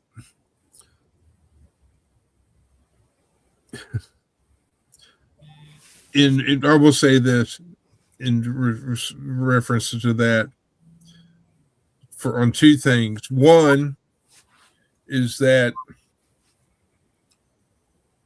Heather and I were not looking, at each other, in depth. I was not looking as well. I valued our friendship way more than anything, and I wasn't going to risk that for trying to make something there that wasn't. I agree, Miss Connie. And so is Big Pharma. When they start charging, you're talking little kids who need EpiPens, and they're charging out the wazoo for EpiPens for, that goes to kids, or whatever medicines that the kids need. It's not like this child can go out and get a job and make money and buy their own medicine. No. It's. Yeah. But yeah, that's, I will say this. A few years ago, Israel discovered the cure for cancer, so they said. Big Pharma came in and nixed it real quick because they didn't want to lose money. They care more about money than they do about. And how many people, many millions or billions of people have died because they're worried more about the profits than, the money. They want the money is all they want. And, that's like everybody who knows me knows I used to live in Texas, and I am not a fan of the Dallas Cowgirls. Yes, I said Dallas Cowgirls. And people go, why are you not a fan of the Dallas Cowboys? And I said, I'll tell you why. The owner, Jerry Jones, was pulled over one day by a uniformed police officer, in a marked police car, official business and all this, for whatever, speeding or whatever. I don't know for sure. Long story short, Jerry Jones was too busy and drove away. I would have pursued him, and I would have thrown handcuffs on him, and I'd have thrown him in jail. Just because of the fact that, I'm sorry, I don't mean to get on my soapbox, but when people think that they're up here and everybody else is down here, I don't like that. It doesn't matter to me who you are or what you are. We are equal, There's my 2 cents on that. So anyway. So yeah, James, it's all about greed. unfortunately. I would love to do what OVP is wanting to do. I would love to have like 4 or 5 acres and have me a house, and I could sit out there on the front porch after I feed all of the animals and sit on the front porch and just sit here and drink a cup of coffee and listen to nature. Maybe a little stream or a little creek running by. The only problem with that is looking for something that's not in the middle of town is $500,000 or more. And will they take a check? Yeah, okay. So it's insane.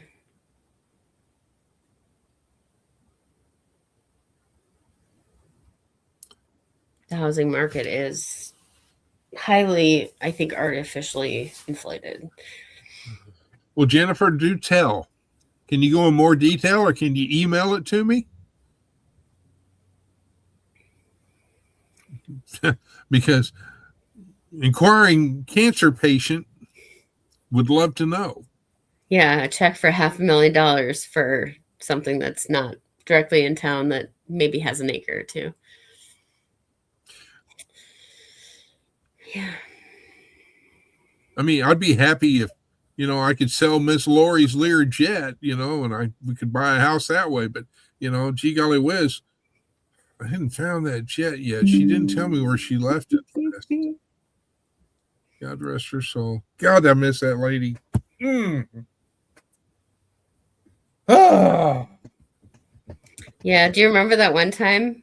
Yeah, he's on ivermectin and fenbendazole, I think, and soursop. Do you remember that one time that we were, I don't know, in a live stream with Miss Lori, and I think she was having issues with her camera on her laptop, so she didn't have her camera up, and she went, I'm gonna go and see if I can figure this out, and then she came back as the old school Catholic, and everybody in chat, including me, knew that she was Miss Lori, and you had no idea. Well, didn't I get up and go get a cup of coffee or run to the restroom or something? Or didn't I do something like that? Or am I?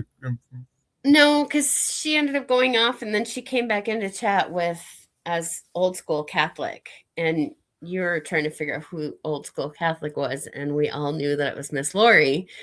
She's chatting, and we all knew. And then at the end, you ended up texting me, and you're like, "Is it Lori?" And I said, "I'm 99% sure it is," but we all got a really good laugh out of that one. Okay, I need to copy this. Actually, I don't know how it won't let me copy, so I'm going to take a photo. Take a picture? I'm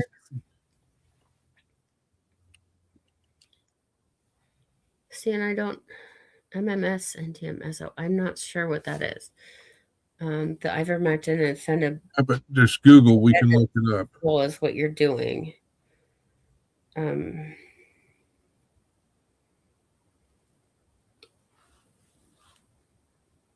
Okay. So yes. All right, I got it saved in a photo. Thank you, Jennifer, for that. I graciously appreciate it. Apricot seeds. Yeah, CAs, we all knew, and yeah, we all got a good laugh on that one. And Chris is like, "Thanks for laughing in my account." My account, yeah, and yeah, that was good times. I miss all of her singing.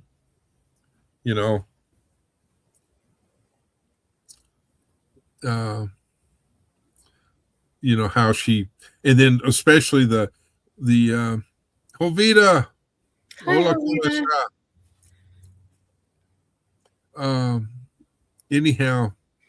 Okay, Jovita. I since you're coming in late, the reason that we're doing the live is because Lauren and Joel have a lot going on right now, and their dog Gus, one of their Burmese mountain dogs, Gus. Gus, is in the vet, having emergency surgery, or he did at 10:30. He was going back for emergency surgery. They know that he's got bladder stones. I'm not exactly sure what's going on, but Chris posted the vet information right here, so that if you want to donate to Gus's vet costs, you can. You want to help with if you want to help with the cost of his vet bill, yes. I did call, and they have Lauren with a different last name, which I'm assuming is her maiden name, is what he's under, but they have a Gus, and he's a Burmese mountain dog. So just kind of, the last name is different, but that it's for Gus and that he's a Burmese mountain dog. If you talk to Megan, she'll be able to to pass it on down. But Megan is the contact person, but just tell them that you're wanting to make a donation for Gus. And since Gus is the only Gus that's there, Megan will know, and I've spoken to her. Yeah. So between Lauren and Joel doing everything for everybody else, they just got the sawmill that they're trying to figure out how they're going to pay for, and they're having a highway that's going to be built like through their house, so they're looking for another house. Like, they have just so much on their plate. We're just trying to see if we can help take a little bit of that burden off with Gus being in surgery. So if you can send, if you have a little bit extra and want to send it to the vet to cover part of their vet bill, that would be great. And if you're not able to do so, we're not saying Prayers that you have to do something. Just please say prayers. And if you can do both, excellent. Yeah, we're kind of going on to side tangents about Chris's trip to Hibbing and some of how we ended up where we are now. I thought I went to Cucamonga and we met there in Zimbabwe. And then from there... Grandpa thinks that I picked you up driving on the side of the road. Not with these legs. I didn't put a leg out to hitchhike. No. I said that would be kind of hard to do because you're down in Oklahoma and I'm kind of in Hibbing. And Did you see Shade Tree or James's comment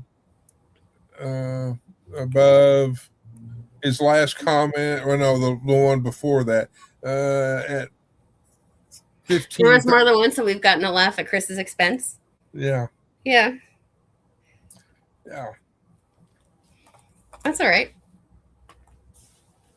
Mm-hmm. It's all in good humor. It's not anything that's devious or rude or meant to be mean. It's just all in good fun.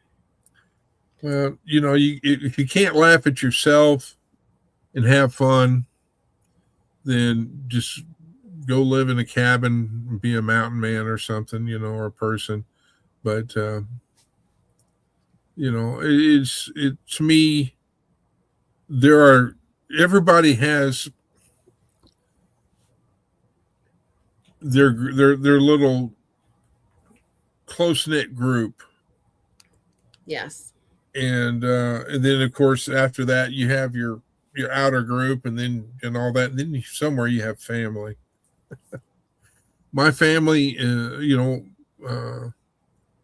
is pretty much, it's now us. It's mainly my cousins. That's it. We have no more aunts, uncles. Our parents, all of our parents are passed on, and all this stuff. I do have a sibling. I have a sister who's 4 years older than me, but she has special needs and lives 12 hours away from me. And so, which when they moved her, I tried to get her closer to me so that I could be more interactive.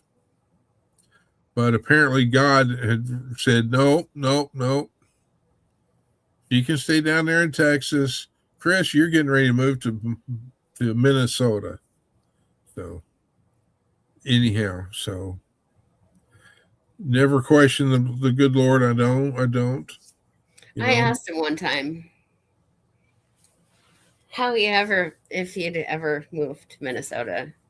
This is long before, you asked me. Oh, okay, you're right. You're right. Before it was even like a thought that we would ever amount to anything. But I asked him once if he'd ever moved to Minnesota. And how did you say that you would move to Minnesota? I said, oh, hell no. Oh, hell no. I will never move to Minnesota. There's a reason behind it, because the fact that it's a blue state. And I'm a red person. And what did you think of Minnesota when you came to Minnesota? Other than Minneapolis, we're not going to count Minneapolis. Oh, okay. I was going to say, do you really want me to talk about Minnesota? Hey, Not Minneapolis, but I mean, as far as like coming up to eastern Minnesota, which is, well, all of the area that you saw here after you were off the airplane. well, I found that the people where Heather lives in her area, that everybody was very polite, very nice, very sociable. Now, granted, this is the people that you meet, around. As far as the driving goes, um, there are those people that tend to drive like they drive just about everywhere in every city, and like Dallas or Austin or Houston or New York City or whatever, you know. I do not live in Minneapolis. I do not do rush hour traffic. Like, I avoid it like the plague. Um, I live on the Iron Range, so it's basically a string of communities that go from, I don't know, a big band across the northeast part of the state that is iron mining. They mine taconite, which is Taco night. iron ore, to Taco make night. taconite pellets, and they make steel out of it. So yeah, we're a bunch of mining communities, but it's, I don't know, it's kind of small town USA, Minnesota. Without getting into politics, Jovita, I agree with you.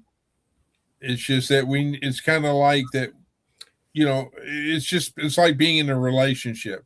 You're going to have disagreements, but it's the way you work out the agreement, meet me halfway or something, or agree to disagree, whatever.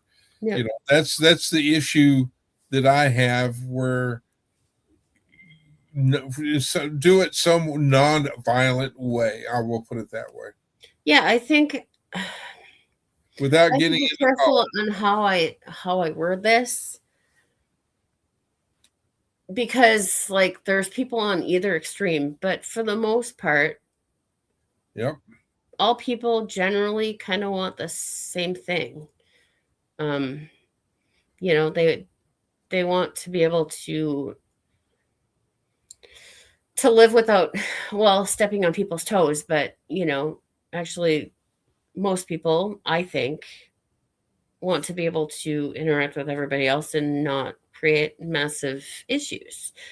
Now, some people take that to the extreme and they, want to create issues and want to create waves and drama and, but, most people want to be able to get along with people, be genuinely good people, um, and just, I guess, live life the way that they can, the best way that they can. Another thing we forgot to mention about Minnesota, I have a twin. Oh yeah, he does have a twin. We went out for steak dinner one night. Steak dinner In Minnesota, in steak Minnesota. dinner in Minnesota. Guy coming from Texas. Never been in Minnesota ever before. And Kelly, the waitress at Sportsman's, goes, "Hey, are you so and so's brother? Like that lives out inside, like 10 minutes from here. He like has a business and blah blah blah." And Chris is like, no, We're I'm Side not Lake. from here. I've never been in Minnesota before. And she swore up and down that they could have been twins. So brace yourselves. There could Shade Tree. Brace yourself. There could be a second of me. But he actually heard that a couple times being up here. People saying, "Are you related to so and so? Like you look just like him." Yeah. I should have told him no.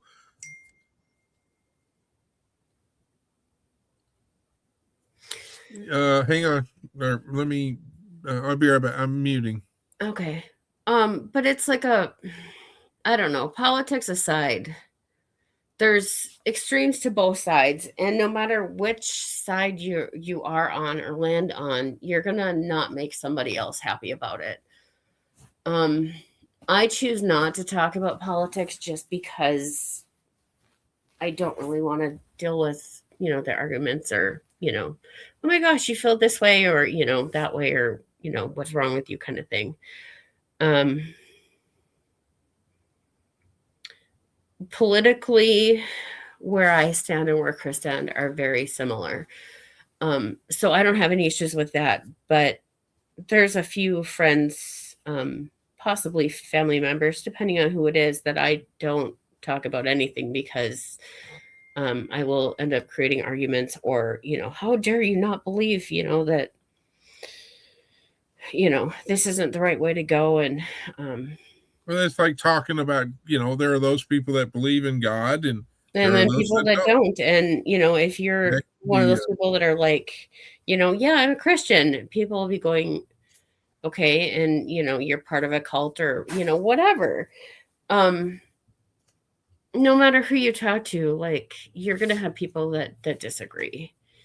And I just choose to not talk politics in general. Okay, so here's an update, ladies and gentlemen. Breaking news. Lauren is going to eventually hop on panel in a few. They have an update. That's all it says. And so I sent her a text. Well, I guess. Did you send her the link? Yes, ma'am. Oh, okay. Oh, that's another thing about Minnesota. Yes, ma'am. Hang on. Just a sec. I gotta set the. Okay. I don't mind being told yes, ma'am. Like, that doesn't bother me. But here's the thing. Yours truly is raised in the South, in Texas. Yes, ma'am. No, ma'am. Yes, sir. No, sir. I just put that in my coffee. I'm going to get another cup of coffee. Anyway, so I was raised in the South, where you are polite. You respect your elders and everything else. You respect other people. So I ran into this situation. Go ahead. Well, my aunt kind of told him that if you say yes, ma'am, or if you say something, ma'am, that you're inferring that the person that you're saying ma'am to is old. Yep. People tend to frown on that, because if you say yes, ma'am, then that means that you're like ancient. And I don't mind it. I don't see it that way, but there's people up here that do feel that way. I wonder what a few means. I wonder if I can go get me another cup of coffee, since I threw that cleaning wipe in my coffee. She said, we have an update. And I said, okay. And then I said, I'll wait patiently. So. Okay.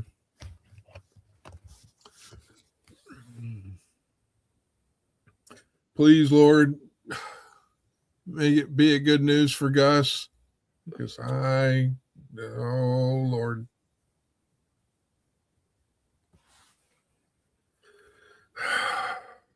Yeah, but in northeastern Minnesota, you don't have people that say yes, ma'am, or, no, sir. A lot of that was, well, that's like the old way to do it. But nowadays, like, people come and go and they're like, what's up, eh? Like, kind of thing. Chris has heard quite a bit of that. He's got actually quite a good Scandinavian accent. But I don't know. My mom looks at my daughter and says, ma'am. And it's basically my mom saying, you kind of got to watch it a little bit, but, yeah.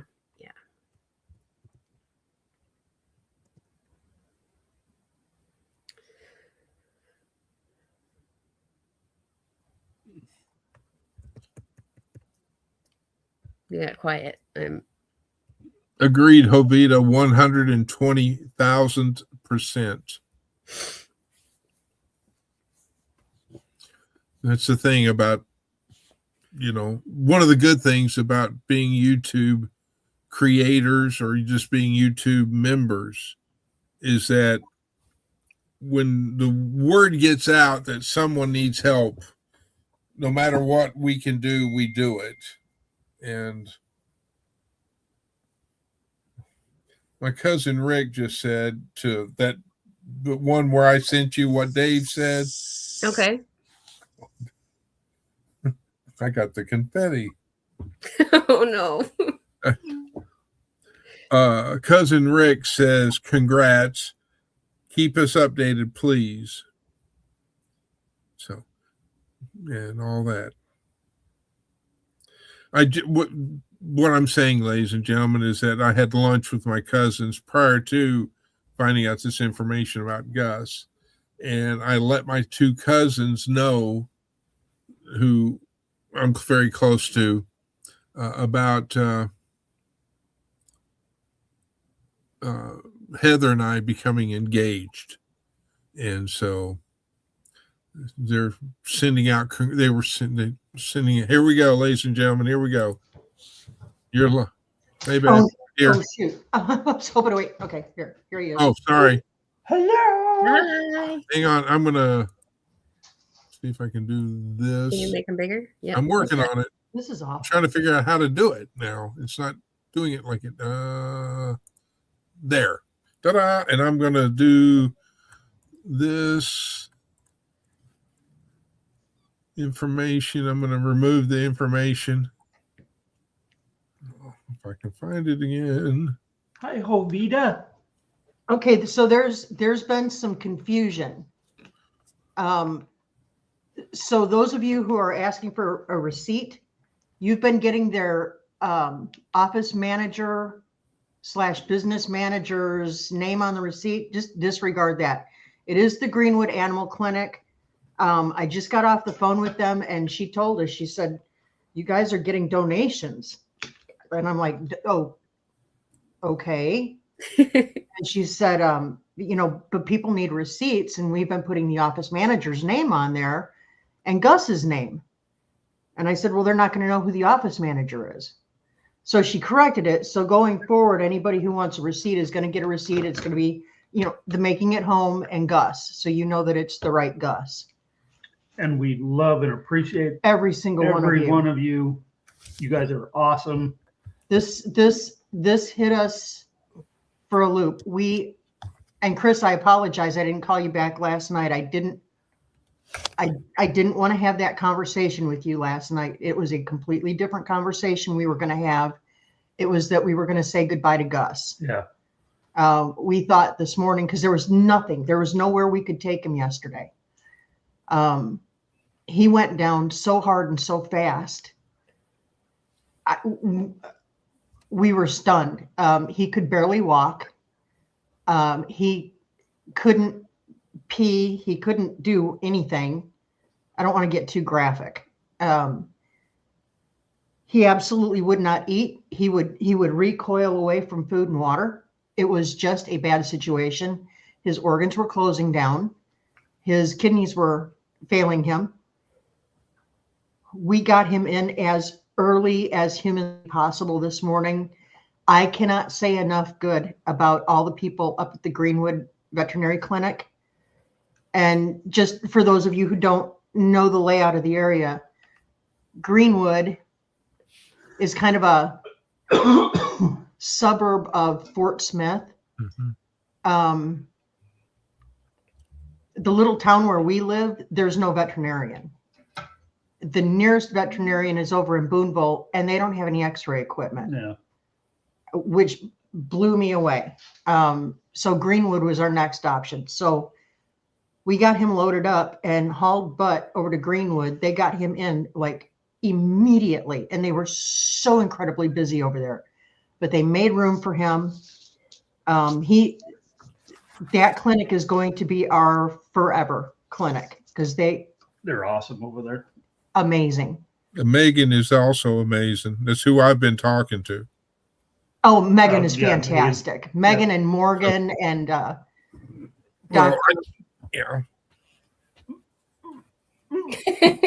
Dr. Dr. Dry Sense of Humor. That's what we're gonna call him because he was awesome. Very professional. He maintained it because I didn't. Because one of the things that I was noticing about Gus just yesterday, if there are any children in the room, I'm going to dress it up. His boy bits were hanging like an 80-year-old's, and it was just very odd to us. Yeah. And I mentioned that to the doctor, and he had to fight to keep his composure a little bit. So I knew we were going to get along famously. Anyway, they're all veterans over there too. Oh, are they really? Yeah, yeah.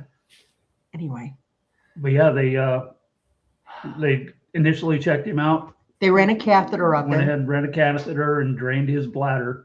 and A lot of bloody urine.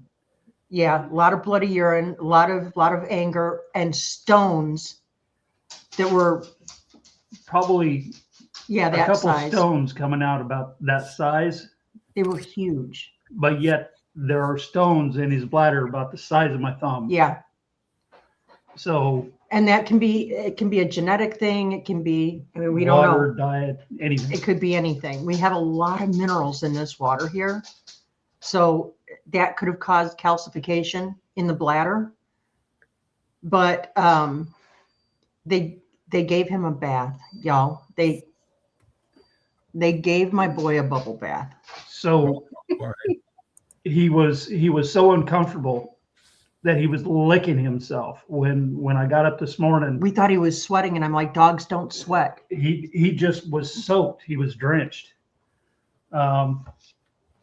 Jinx was, yeah, sorry about the photo bomb.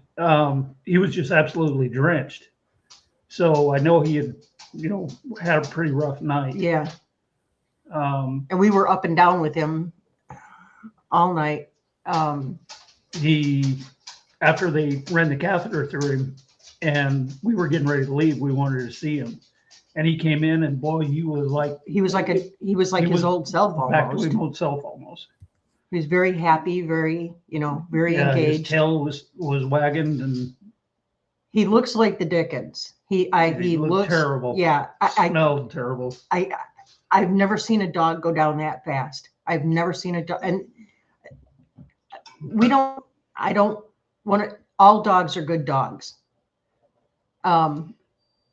But the two boys, Gus and Farkle, they are bonded, litter mate, show quality. I mean, they're bred out the wazoo.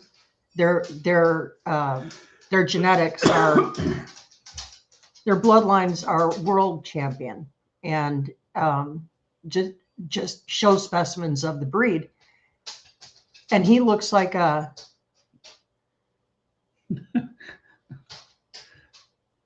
Skid Row. He does. He looks like a Skid Row.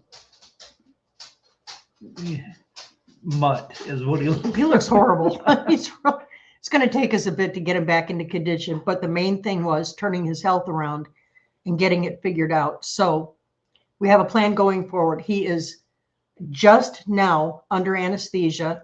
They have taken his boy bits from him, so we don't have to worry about strangling danglers anymore. Poor So Gus. he's going to come home a soprano. Soprano. Yeah.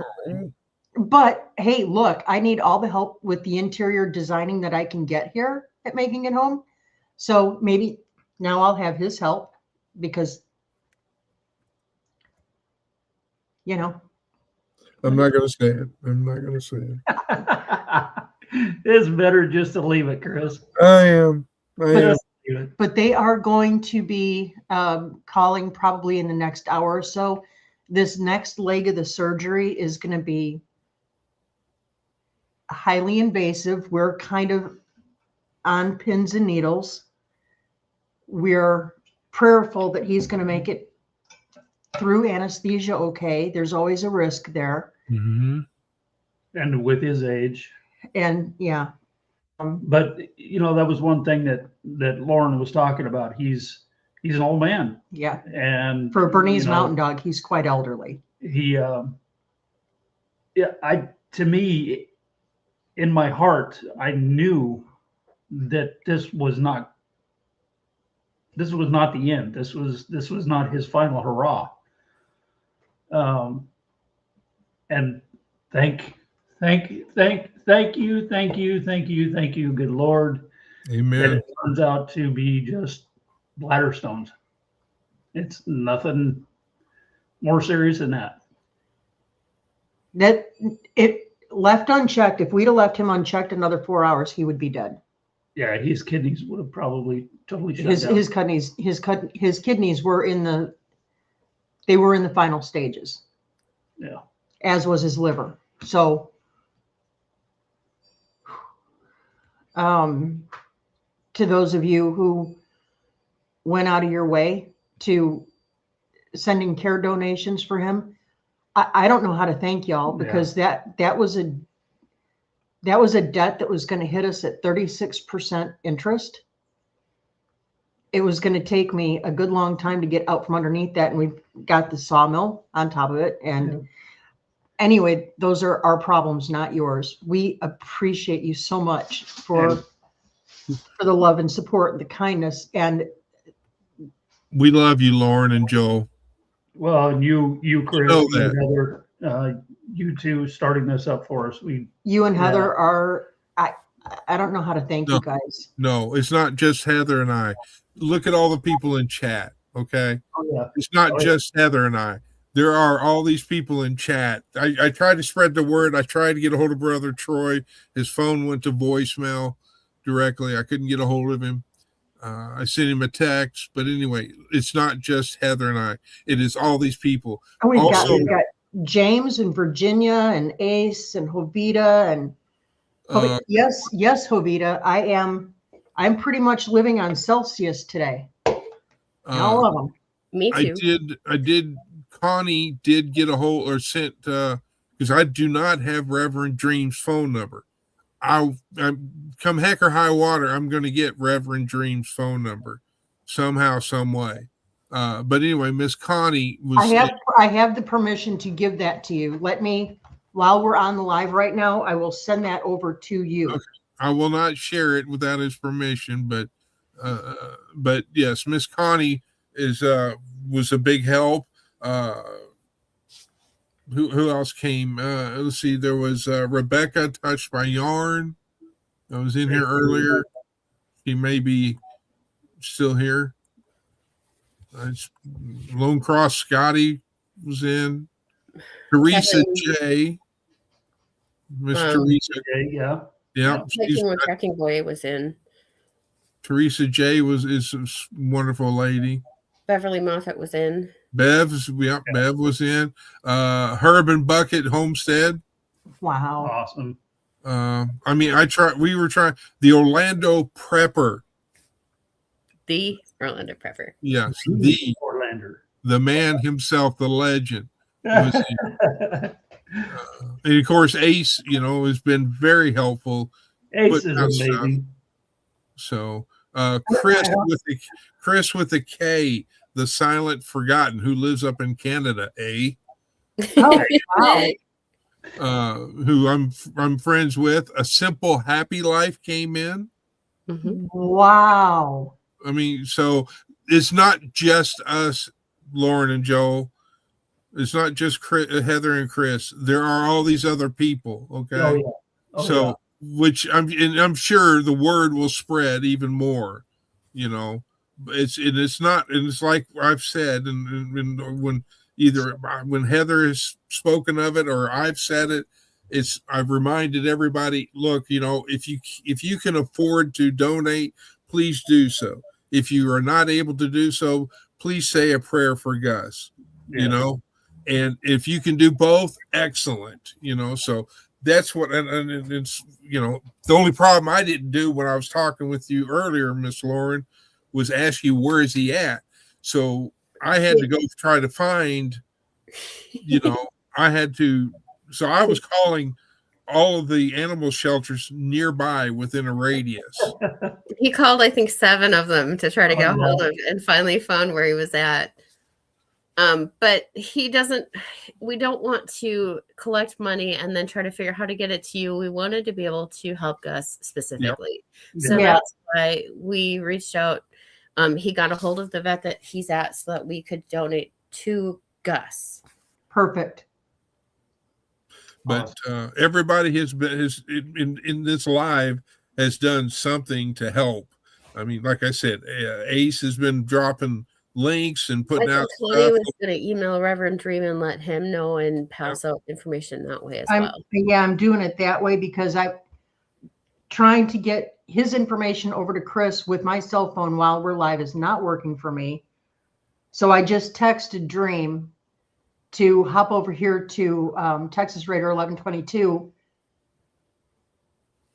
Well, you can send Dream I thought when I ordered those shirts for Hugfest that I did give Dream my phone number, but if not, you are more than welcome to give Reverend Dream my phone number and contact information. Yeah, Dream is texting me right now. But Gus is probably not going to come home until late tomorrow. I mean, we're just super relieved that. And exhausted, I'm sure. Yeah, because we don't. You stayed up, I'm sure. Oh yeah. Between the two of us, when we first got married, people joked around that we were the Brady Bunch of the animal kingdom. We had what? 5 dogs. We had 13 animals altogether between the two of us, dogs and cats. Yeah. I got rid of my horses and, all the other, farm animals. We've had a lot of hard goodbyes over the years, and we are insanely attached to our animals. They're family to us. Yep. And when one of them gets sick, isn't feeling good, or is nearing the natural end of life, we internalize it hugely. And thank you, Jovita. I know I do very much. I love my animals. Well, don't forget, we love you too, Joel. Well, thanks, Chris. I mean, you know what I mean, brother. Oh yeah, I think somebody did occasionally throw you a hot dog or two. Oh, but those aren't good for you either. No. They're really not good for dogs. No. But no. Okay, so Dream is going to hop into your live. He thought the fundraiser was something different. And you know how busy Dream gets. Well, maybe you don't know how busy Dream gets. But anyway, he's going to hop in. And Connie, thank you so much, Connie.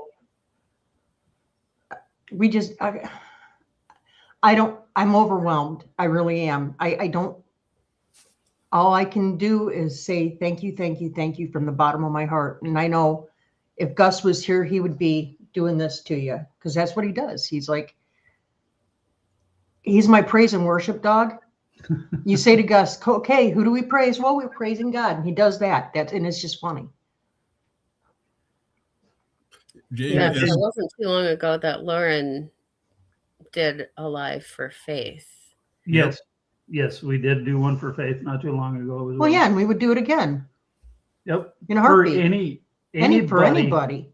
Anybody that's here, we would do that for. Because we're just returning the favor. We had the tough conversation that if it exceeded a certain amount of money, and 2,000 was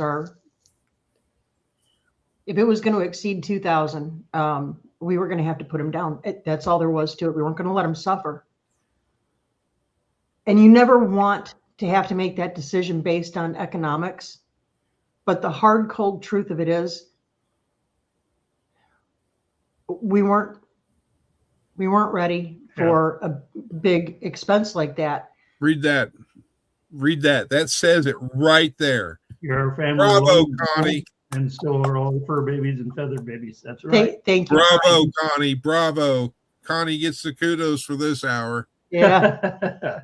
Thank you, Connie.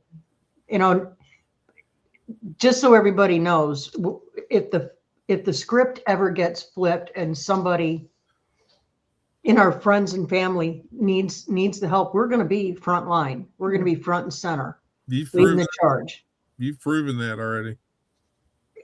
It Both of you have. it's so overused and almost cliche, and people just toss it around like it's nothing.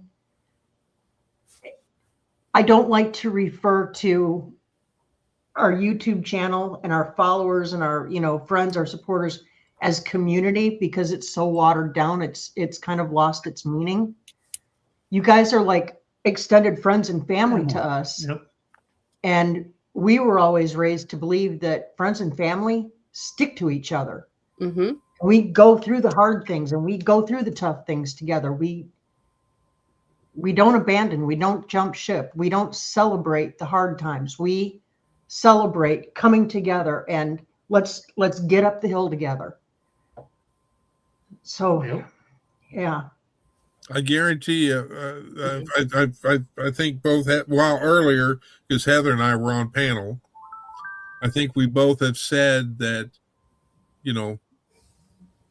as much as y'all do, and not only in a Christianity aspect, but it's so much that y'all have done so much for a lot of people, without a doubt. I mean, it's like, yep, what, who, okay, boom, boom. Yep. It's y'all give so much. I mean, of yourselves, you really do. And bless you both. And I thank you and I love you both. And I know everybody in chat loves and hugs. So it's only when I found out, it was like when Heather told me, because I was driving, Heather, I said, hey, can you text and say, and then when I heard the word Gus and all this, I'm like, oh, Wait, what? crap. Wait, what? I'm in Kansas. Yeah, he was driving in his GPS going. He couldn't do 65 bajillion things at once. So he's like, can you text her and let her know that I will call her as soon as I can? Yeah. Yeah. Yeah, and I appreciate that, Chris. I would rather you be safe than stupid. So Right. thank you for waiting until you were safe to call. But your voice said it all. As soon as I answered it, you were braced for the worst. I could hear it in your voice. And that was why I didn't want to talk to you last night, because I was going to be giving you the worst. And I didn't want to do that to you because I know what a I would have still stood beside you. You know that. Oh yeah, 100%. And I would have held you up. Deep down inside, would I be a total wreck? Yes. But you've been there, you know what I'm talking about. Yeah. It's kind of, sometimes you've got to, you may be scared on the inside, but you got to saddle up anyway. You got to saddle up anyway. That's right. Have the old bootstraps and slide them on. Yep, we got the hill to go up. Let's get up it. So, but anyhow, know that it's what I've told you in the past, that I would take a bullet for you, and I would, and that I would do anything in the world for either one of you two. If I We'll knew do the same for you, brother. I know, no doubt. But if there's anything that we can do, either Heather or I, how to get a hold of us. I don't care if it's 3:00 in the freaking morning. Either one of you two, you call, because I'd rather you call, because if I find out later that you didn't call, you're going to lose part of your Derriere because I'm going to chew on it. Yeah. He will too. But we won't go there, Heather. That'll be salty. Well, again, prayers up to the good Lord that it is something not as serious. We know he is in excellent. Yeah, he's in excellent hands. And he'll be coming home soon. He got a bath, He needed one bad. but he got a bath, y'all. And then And you're going to spoil him with bubble baths, right? Yeah. You need to get some bath bombs and doggy bath bombs. Don't do that to her, because I used to make bath bombs at the height of them. They were See, there you go. There's another new thing you can do: doggy bath bombs. Yeah. There's See, you something new. look at the gears turn. Look at that. Look at that. Wait a minute, though. Think about it. I know. Doggy Doggy- bath bombs. Who Dog- makes doggy bath bombs? Have you ever We could seen do it? we could do the whole. It's no longer a dog bath; it is a dog spa. Oh God! I could do hot dog scented candles You hear that? or Babe? bacon scented candles. Bacon, yeah, bacon. I can do Smoked bacon scented. meatloaf. AKA Oh. Selena. How do we think that would go over? Like if we did the little gift sets for the Doggy Day Spa. If you do, I want to be the first customer to get one, buy one. Doggy's Day Out. We'll call the line Doggy's Day Out. We'll do the candle scented or the bacon or smoked meatloaf scented candle. Wait a minute, I may want the smoked meatloaf for myself. Yeah. The only problem with that, Chris, is that you can't smell it. Well, yeah, that's true. Yeah, but you can, Heather, and you can sit there and drool for him. What an image. Don't do it. All right. I'll send Heather. Psst, I'll send you mulberry, and you can pretend. It's smoked meatloaf. Oh, look! Smell that smoked meatloaf. Yeah, that smells just like smoked meatloaf. Well, I have one that's lilac scented and it smells amazing. Thank you, by the way. I got you, girl. Look at Don't Hovita. take it home. I got you, girl. Oh, go Hovita. Go Hovita. Hovita, way to go, doggone spa by making it home. Yeah, have a dog line. Why? Who'd be interested in that? Would And anybody? And then at the same time, if you decide to get, hey, we've got dog biscuits, treats. Yeah. Oh, you know what? There it is. There's the gift basket. So the bath bomb. Oh, and I could even do a flea and tick type thing in the bath bomb as an added barrier of protection for your furry friend. The bacon flavored, the bacon scented candle, the bath bomb, and a little gift box of Treats. homemade cookies. Yeah. Oh, who'd be interested? Sorry, Lauren, we're always putting you to work. Hovita. I'm okay with that. Put me to work. It keeps me off of the I can street. see it now. Joe will be like, we need to find an old abandoned business downtown so we can expand. Yeah. And then it'll be like, okay, I'm hiring. And Lauren comes out. Okay, if you'd like a job and you live in Arkansas, I'd love to be able to do that. I would love to be able to do that again. Back in the day when I had my termite and pest control business here in Arkansas, I employed the unemployable. They were all veterans who went through successful drug and alcohol rehab. If they completed their program successfully, they had a job, and I provided them with vehicles, a place to live, and a job to go to every day at a fair wage. My guys were happy. They were happy. When I sold the business, the agreement was Terminix was gonna, because I sold out to Terminix. They were supposed to keep everybody on. And we did a contract. We did the whole 9 yards. And the very first thing they did, they let all of my guys go. so Yeah. don't Hi, use Susan. Terminex. Ban Terminex. I haven't seen you in a long time. Who? Susan from High Country, Australia. Yeah. Hi, Susan. Hi, She Susan. was one of our I don't know, people that used to hang out with Lori on her lives, and Yeah. we Oh. miss her. Yeah, I've been missing Susan over there in Australia. There's Reverend Dream. There's Dream. It's the extreme dream. Dream, I need a favor. I would love to have your phone number, brother. Hey, Dream, if you give me permission after the live, I will send that information over to Brother Chris. Just let me know. Found you.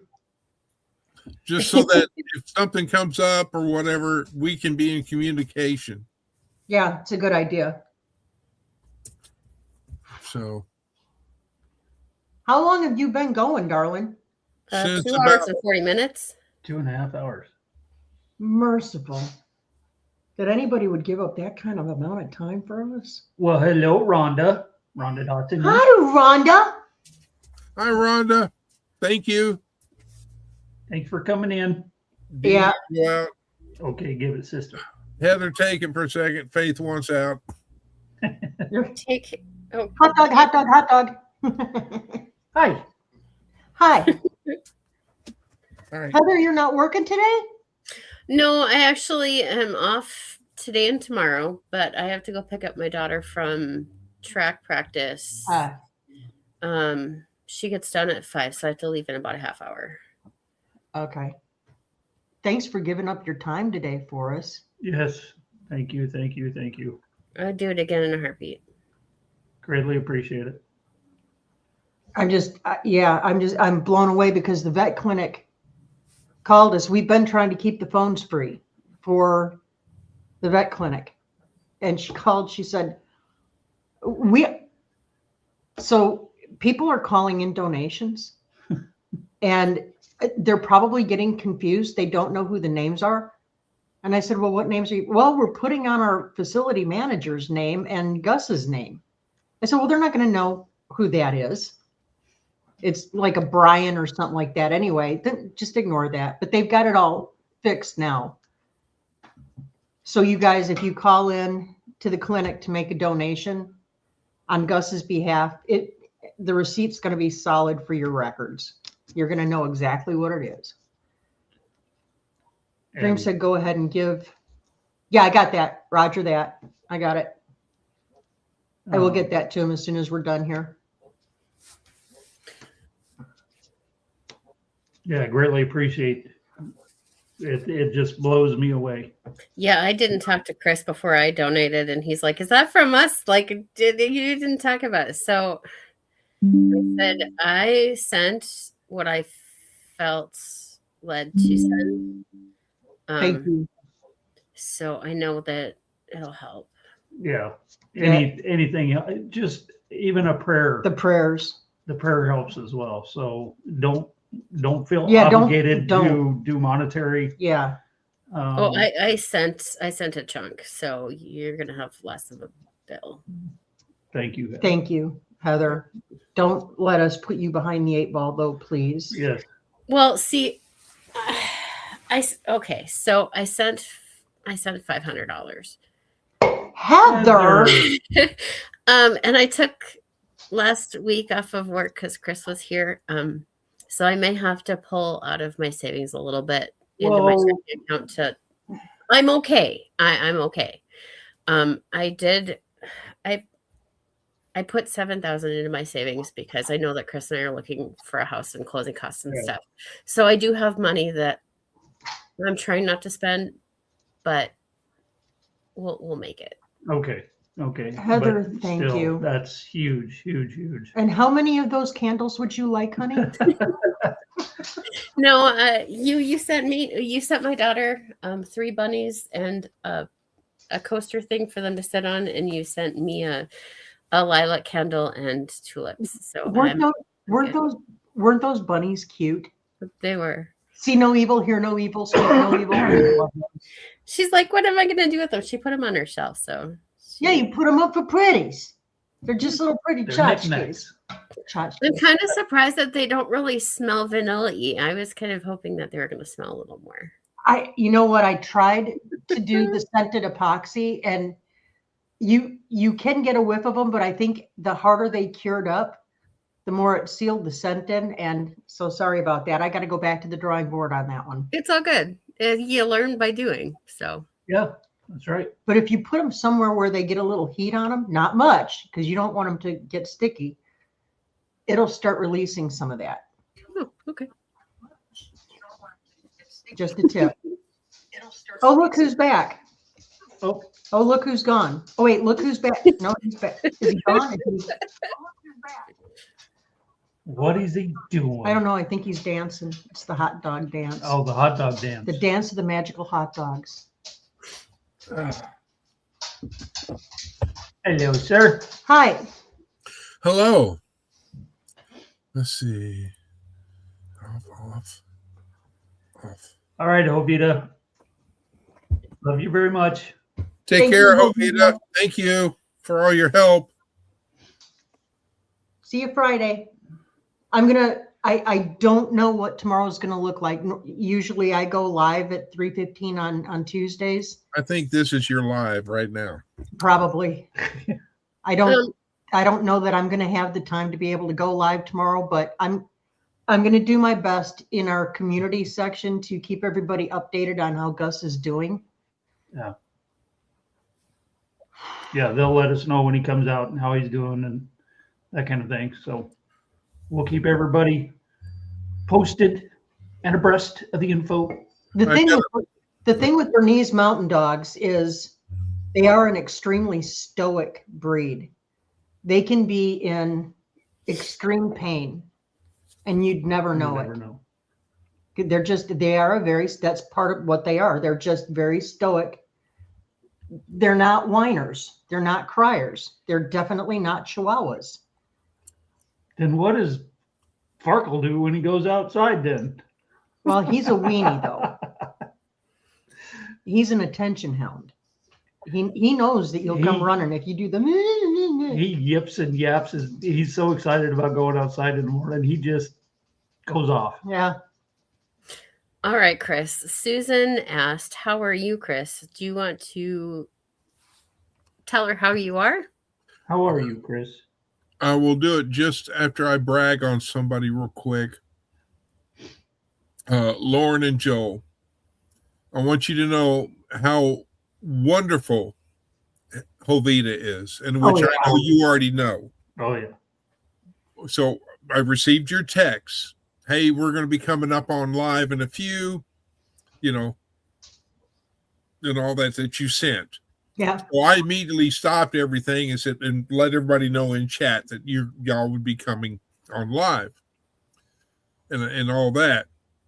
Jovita said, quote, at 15:39 hours, good news or bad news, we are all in it together. Oh, wow. Wow.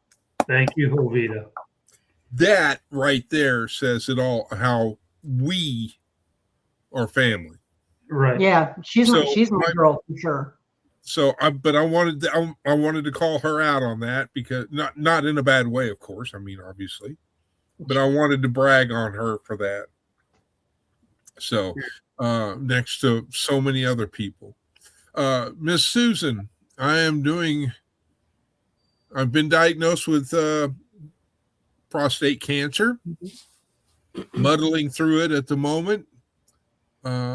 Since that time, I have met more in depth with a certain person, and I have now become engaged to Miss Heaven's Fire 18. Yay! And I will be moving eventually, hopefully soon, before the winter hits again. Does it ever leave? I mean, If there's there's only 2 days of summer up there? No, there's more than 2 days of summer. Half days. Snow. But anyhow, I'm going to be moving to Cucamonga? No. Yaya land. Yeah. Or Ufta. Oofta. Okay. Yeah. Chris, you've got to do your Scandinavian accent. Well,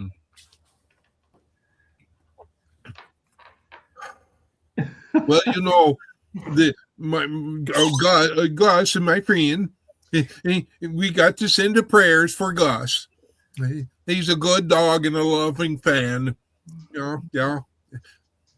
Egg for Gus, eh? Hey. Yeah.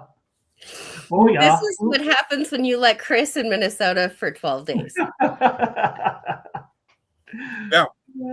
We find out that there's a twin. He's suddenly proficient in lumberjack. Got it. Just call me Oli.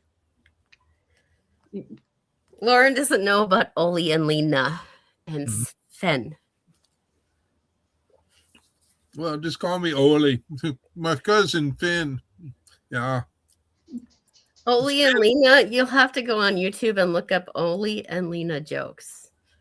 OLE and EL. Wait, OLE and E. OLE and LENA jokes. Okay. And they'll talk about Oli and Lena and like, I don't know, that they went somewhere and did something. And yeah, it's a big, huge Minnesota thing. Oh, I forgot. Jennifer Ocean Homestead even came in on the live. Hi, Oh, Kate wow. Corso. Very cool. King Corso's in. Oh, cane Corsos are wonderful dogs. Oh, So Hello, beautiful. Kate Corso. Good to see you. beautiful. Yes, But- congratulations to you, Chris, Susan says. So did Reverend Dream get the link for? I don't think he was anticipating hopping up. I think he just popped into chat. He may still be in the background somewhere. Yeah. Okay, I wasn't sure. I may have misunderstood that. Thank you, Beverly. But yeah, I did. I sent him. And when we get off of here, I will make sure that Chris and Dream have direct line of communication with each other. That would be good. Yeah. So everybody's got everybody. Because I think I've got a few people. Yes. I don't have everybody. You know, it's that, because, it's like on Fridays, I do what's called an after week buddy check. Rule 2IC does a buddy check on Yeah. Mondays.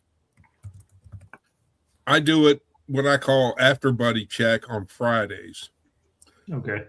And but like I said, I sent a text to Troy. I even tried calling Troy, but it went directly to voicemail. So I don't know if his phone's off. I'm here trying to make donations. Dream is still in. I'm here and trying to make donations. So Dream is here. I'm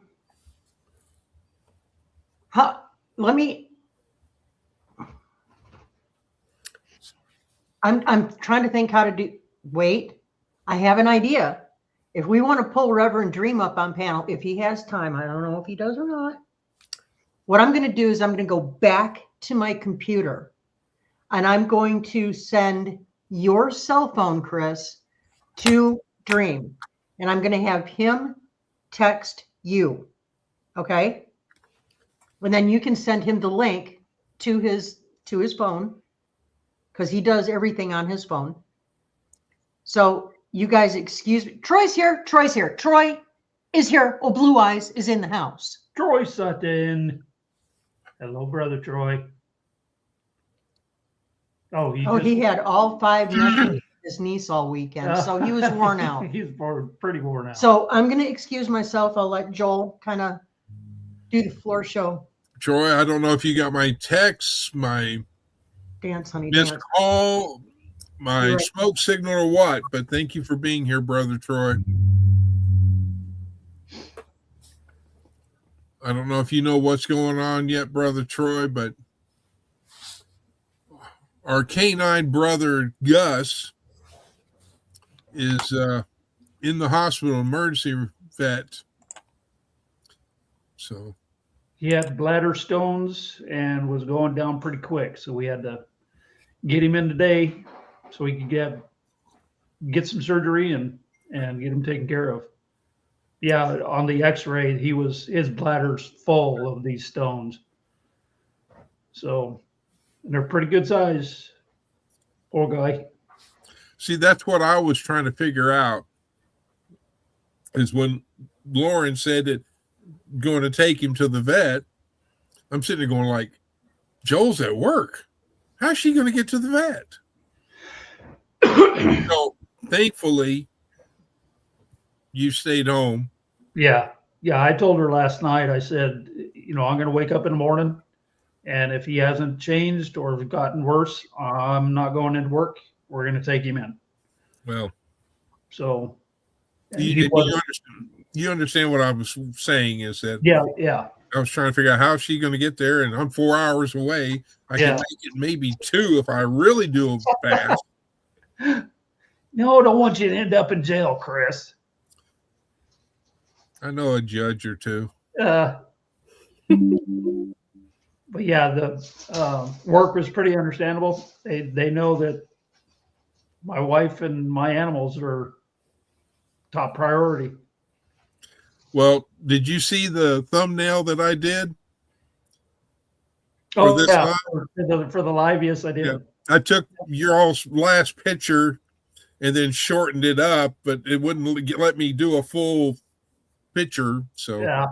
But it was quick and it was fast, and it was all about. It wasn't about me, wasn't about Heather. It was about Gus. Yeah. So, well, since it's Monday, we'll get him back tomorrow, and then on Friday he will make his debut for everybody on Friday night. Yay. amen. Yeah, definitely thankful that it wasn't anything worse. Yeah, but still, as you know, and everybody knows that when somebody family member, it's like you exhaust so much energy and mental energy as well. Yeah. And then after it's all over and done, you're just like, oh yeah. And that's where y'all need to get get an afternoon nap. Well, and then, with the other dogs, they get to moving around at night. I was so focused on listening for him. I was up and down, and checking on him and whatnot. But I'd hear one of the other dogs move, and that would wake me up. So you were sleeping very light and it was a long night. Yeah, but he's good. He's in good hands now.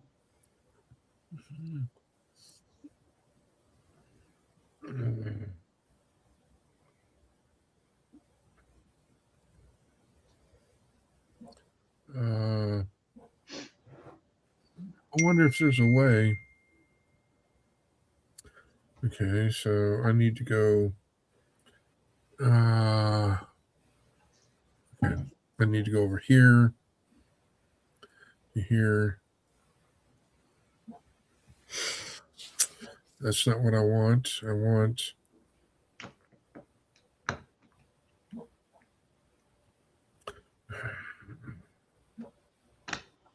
How can I do it? How can I bloody well do it on a phone? Let me do it this way.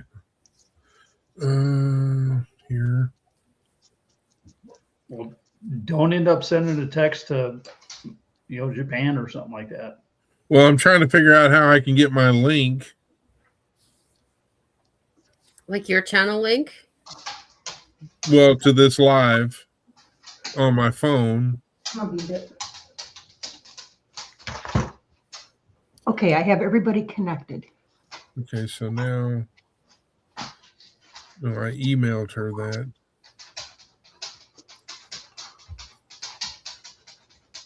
I'm trying to figure out how I can either text or get the link, or I guess I need to text Reverend Dream my email address. Then I can send him the link that I have that way. Yeah. So Ace asked if she can help. Keep praying, Ace. I think it was for the link. He's talking about the link for the live, like for somebody to come up on panel. Yeah, he's either got to send it Yeah, Chris has to do that. Ace, I don't think you can. Because he's got to go through StreamYard. Oh, and I learned that with the StreamYard Live, you don't have 2 seats anymore. It's only 1 seat. So I don't have access to his StreamYard anymore, and he doesn't have access to mine. You have to have like the, I don't know, $15 a week to have another person. Big version. They're going to find a way to nickel and dime us all. Yeah. And they're doing it. Oh yeah. Really, fat finger?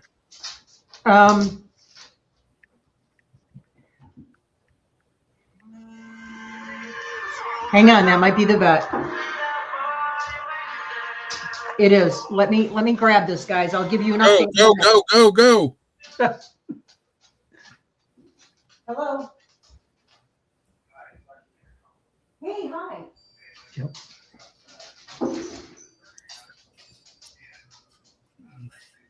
She's too far back in there. I can't hear what's going on now. So we'll see what he says.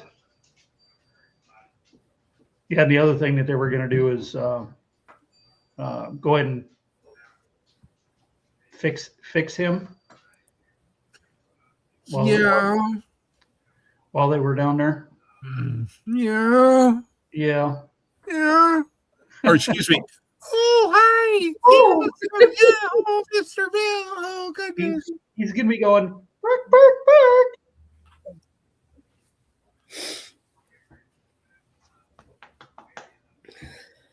Everybody can say hi to Mr. Jinxie. There's Mr. Jinxie. I have Boots laying next to me.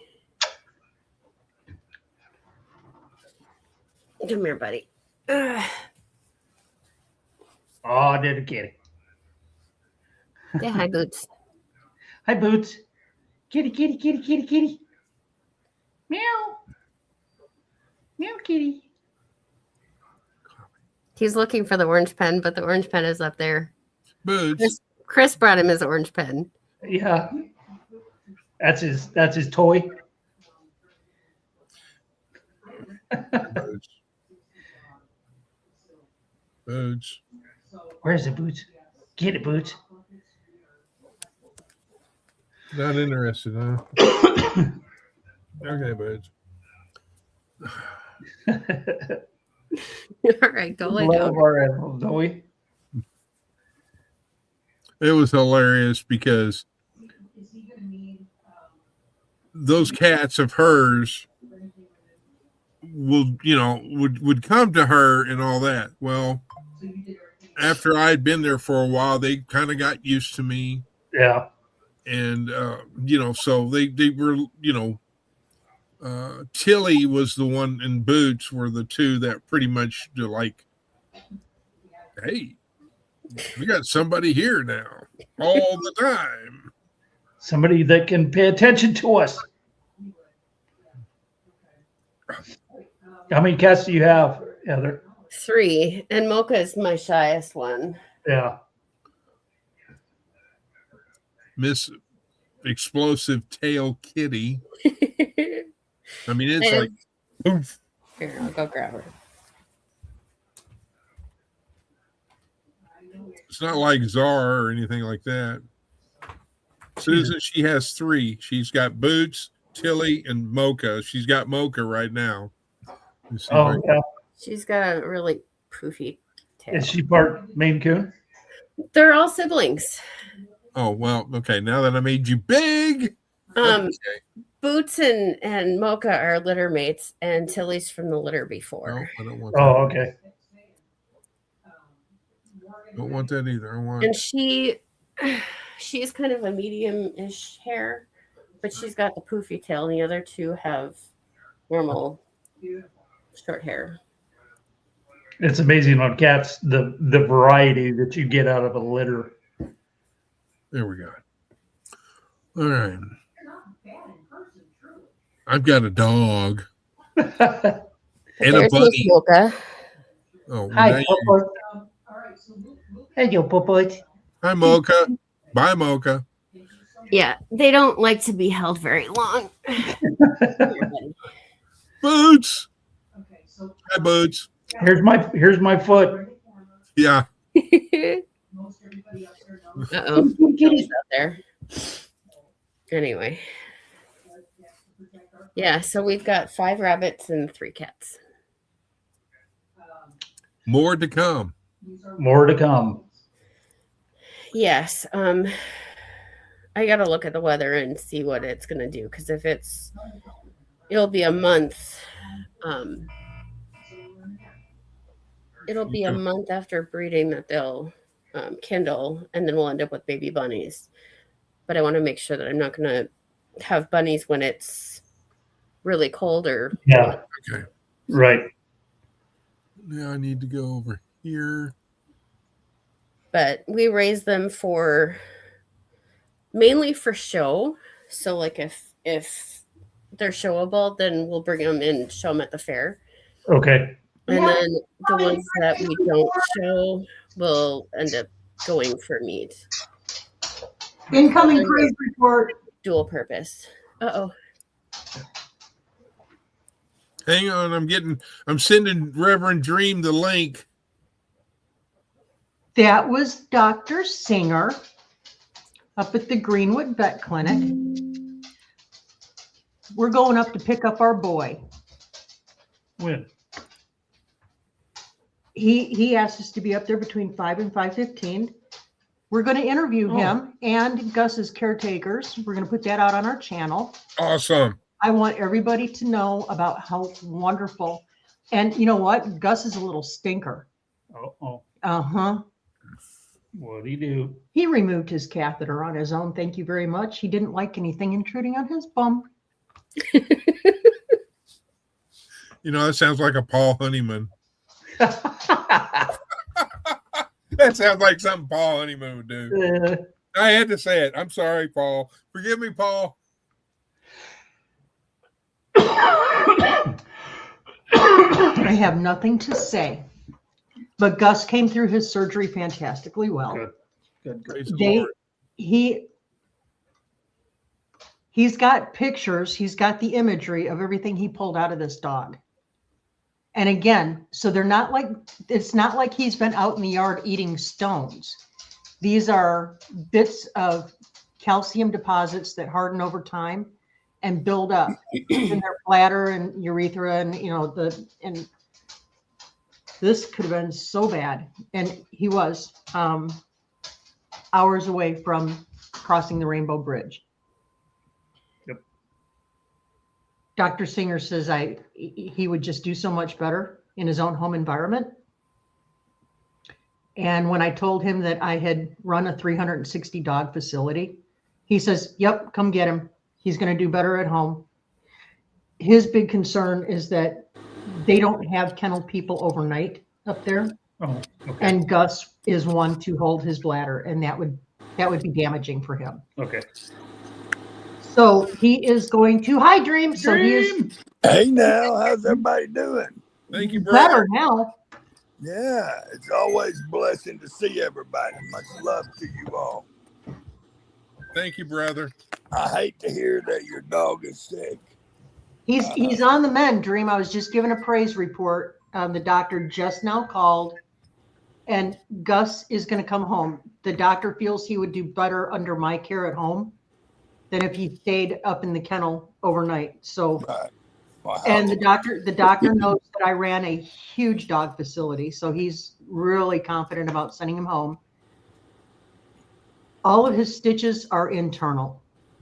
Oh, Good. Yeah, he did so fantastically well. He did. Good. Thank So you, he- Ace. He's going to come home and he's going to get his little butt pampered. Well, he's been on my prayer list. We've been praying for him ever since we heard. We didn't realize Gus was yours, but as soon as we was told that Gus was in the hospital, me and Tammy, we pulled over and we started instantly praying. Oh, thank you guys. You're welcome. Thank you. You're welcome. Thank you, Connie. Yeah, Connie's a sweetheart. She always keeps me informed. But yeah, if she says something like that, she lets me know, and we get on the prayer list just as quick as possible. Awesome. We also have prayer requests for Sister Dana Dunn. They are talking about going in and they're wanting to either fix her leg or go in there and surgically remove it, or if not, it might cost her a life. Okay, Prayers up, prayers up. Dana, got it. Dana Right. Dunn. And if y'all would just say a prayer for her, I know Absolutely. she would greatly appreciate it, because she called me kind of frantic. And, you know, she's got faith, don't get me wrong. It's just when you get it out of the blue, Yeah. you know, the panic sets in, the devil crawls in your mind, and sometimes only prayer can get it out. So, Yep. Well, I know it was just last year about this time. Well, it was in June. I was looking at the very real possibility of having my leg amputated. So I understand what she's feeling. I remember your feelings. I remember praying the same prayer I prayed for her, and we had a wonderful outcome for it. And Yeah, I we did. had a wonderful outcome for her. So, And it was her through prayer- that. It was through that experience that brought me a lot closer to the Lord, and I understood just how much He could move in my life. He can move in everybody's life the same way. Yep. Just have to be open to it. Yep. And look at what He has done here. Yeah. You know, where two or more are gathered, here He is, and you guys Yeah. showed up and showed out for us, and we thank you so You're welcome. much. You're welcome. You know, you don't really realize how meaningful prayer is till you don't have it. Yeah. When you see people pray for you that you don't even know, Hmm. feel the outpouring of power and love that the prayer holds, then you feel things start to move. Yeah. And it starts to shift. And when it starts to shift, you feel the power of God upon you. Yeah. You know, the Holy Spirit, it comes from God. It's part of God's soul. And He took a piece of it. You know, He sent it down to earth. And when John the Baptist baptized Jesus, Jesus felt that power go into him and that anointing. And it allowed him to walk a righteous, perfect life. And we are blessed with it if we receive it. And we have the same power that Jesus had that healed the multitudes if we truly believe in it. And there's more power than we realize that we have. And the more that we come closer to Him, the more that we realize that the tongue holds the power, the prayer holds the power, and the Holy Ghost sure holds the power. And working in all three in unison, it becomes something that you cannot imagine. Amen. You can move mountains. You can move mountains if you truly believe. Chris, Ma'am. Yes. we appreciate you so much doing this for Yes. us. Thank you. Thank you. Thank you. Stepping your toes up to the line. Thank you. It wasn't just me, like I said. To everybody in chat, thank you. We Thank you, love thank you, and and- appreciate every single one of you. God bless y'all. We're going to get off of here and we're going to get up there and get our boy. Yeah. So from Keep him here some out, love. Be happy.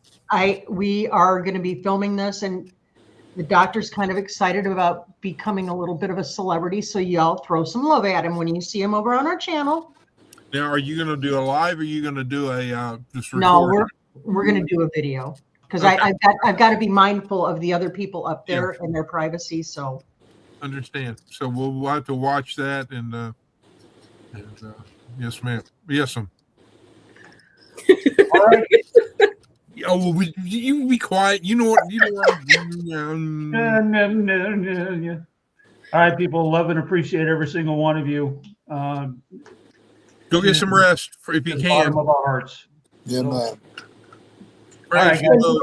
thank you. We're out of here. We got to go See get you. our boy. Go We'll get get him. back with you in a bit. Thank you Go, so go, much. go. God bless you. Love you both. Well, Yeah, Reverend Green, that's positive news right there, and that's Amen. reaffirming of the power of God, man. it's only because of him. It's only because of Him. You know, I know how I would feel if it was my fur baby. As you can tell, that's her right there, Luna. And you know, I rescued her 13 years ago, and they said that I rescued her when all actuality she rescued me. You know, she took it upon herself to love me unconditional when she didn't have to, and she believed in me taking care of her when she, when she had nothing else.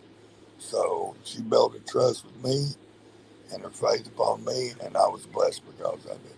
With 13 years of wonderful unconditional love. So I totally get where they're coming from, and I just glad it worked out for the best. And I appreciate y'all too helping them. I mean, y'all didn't have to step up to the bat, or anything like that. And the world needs more people like y'all to know that it'll be okay even in our darkest of hours. Well, the thing is, Reverend Dream, is that you don't forget those who help you. Yeah, exactly. Or those who pray with you. You don't forget. Exactly. And I'm not in it for the money. I'm not in it for the glory. I'm not in it for anything but being me. That's it. And I will never be perfect, and I will never know it all. No one will. And anybody that says they do, that better run. Is a liar. Yeah, is a liar, and he know not him. But yes, I mean, this one thing you don't know about me, Reverend Dream, is I lived in Israel. Right. So I don't know if you know that, but Train of salvation. You hear it roll through here quite often. I use it for a metaphor all the time. So is it a BNSF or is it Union Pacific? It is. Do you remember Union Pacific? Yeah. If they're yellow, it's Union Pacific. If it's orange and black, it's UP. Yeah. Okay. Yeah, a lot of them I know. A lot of the train conductors I know.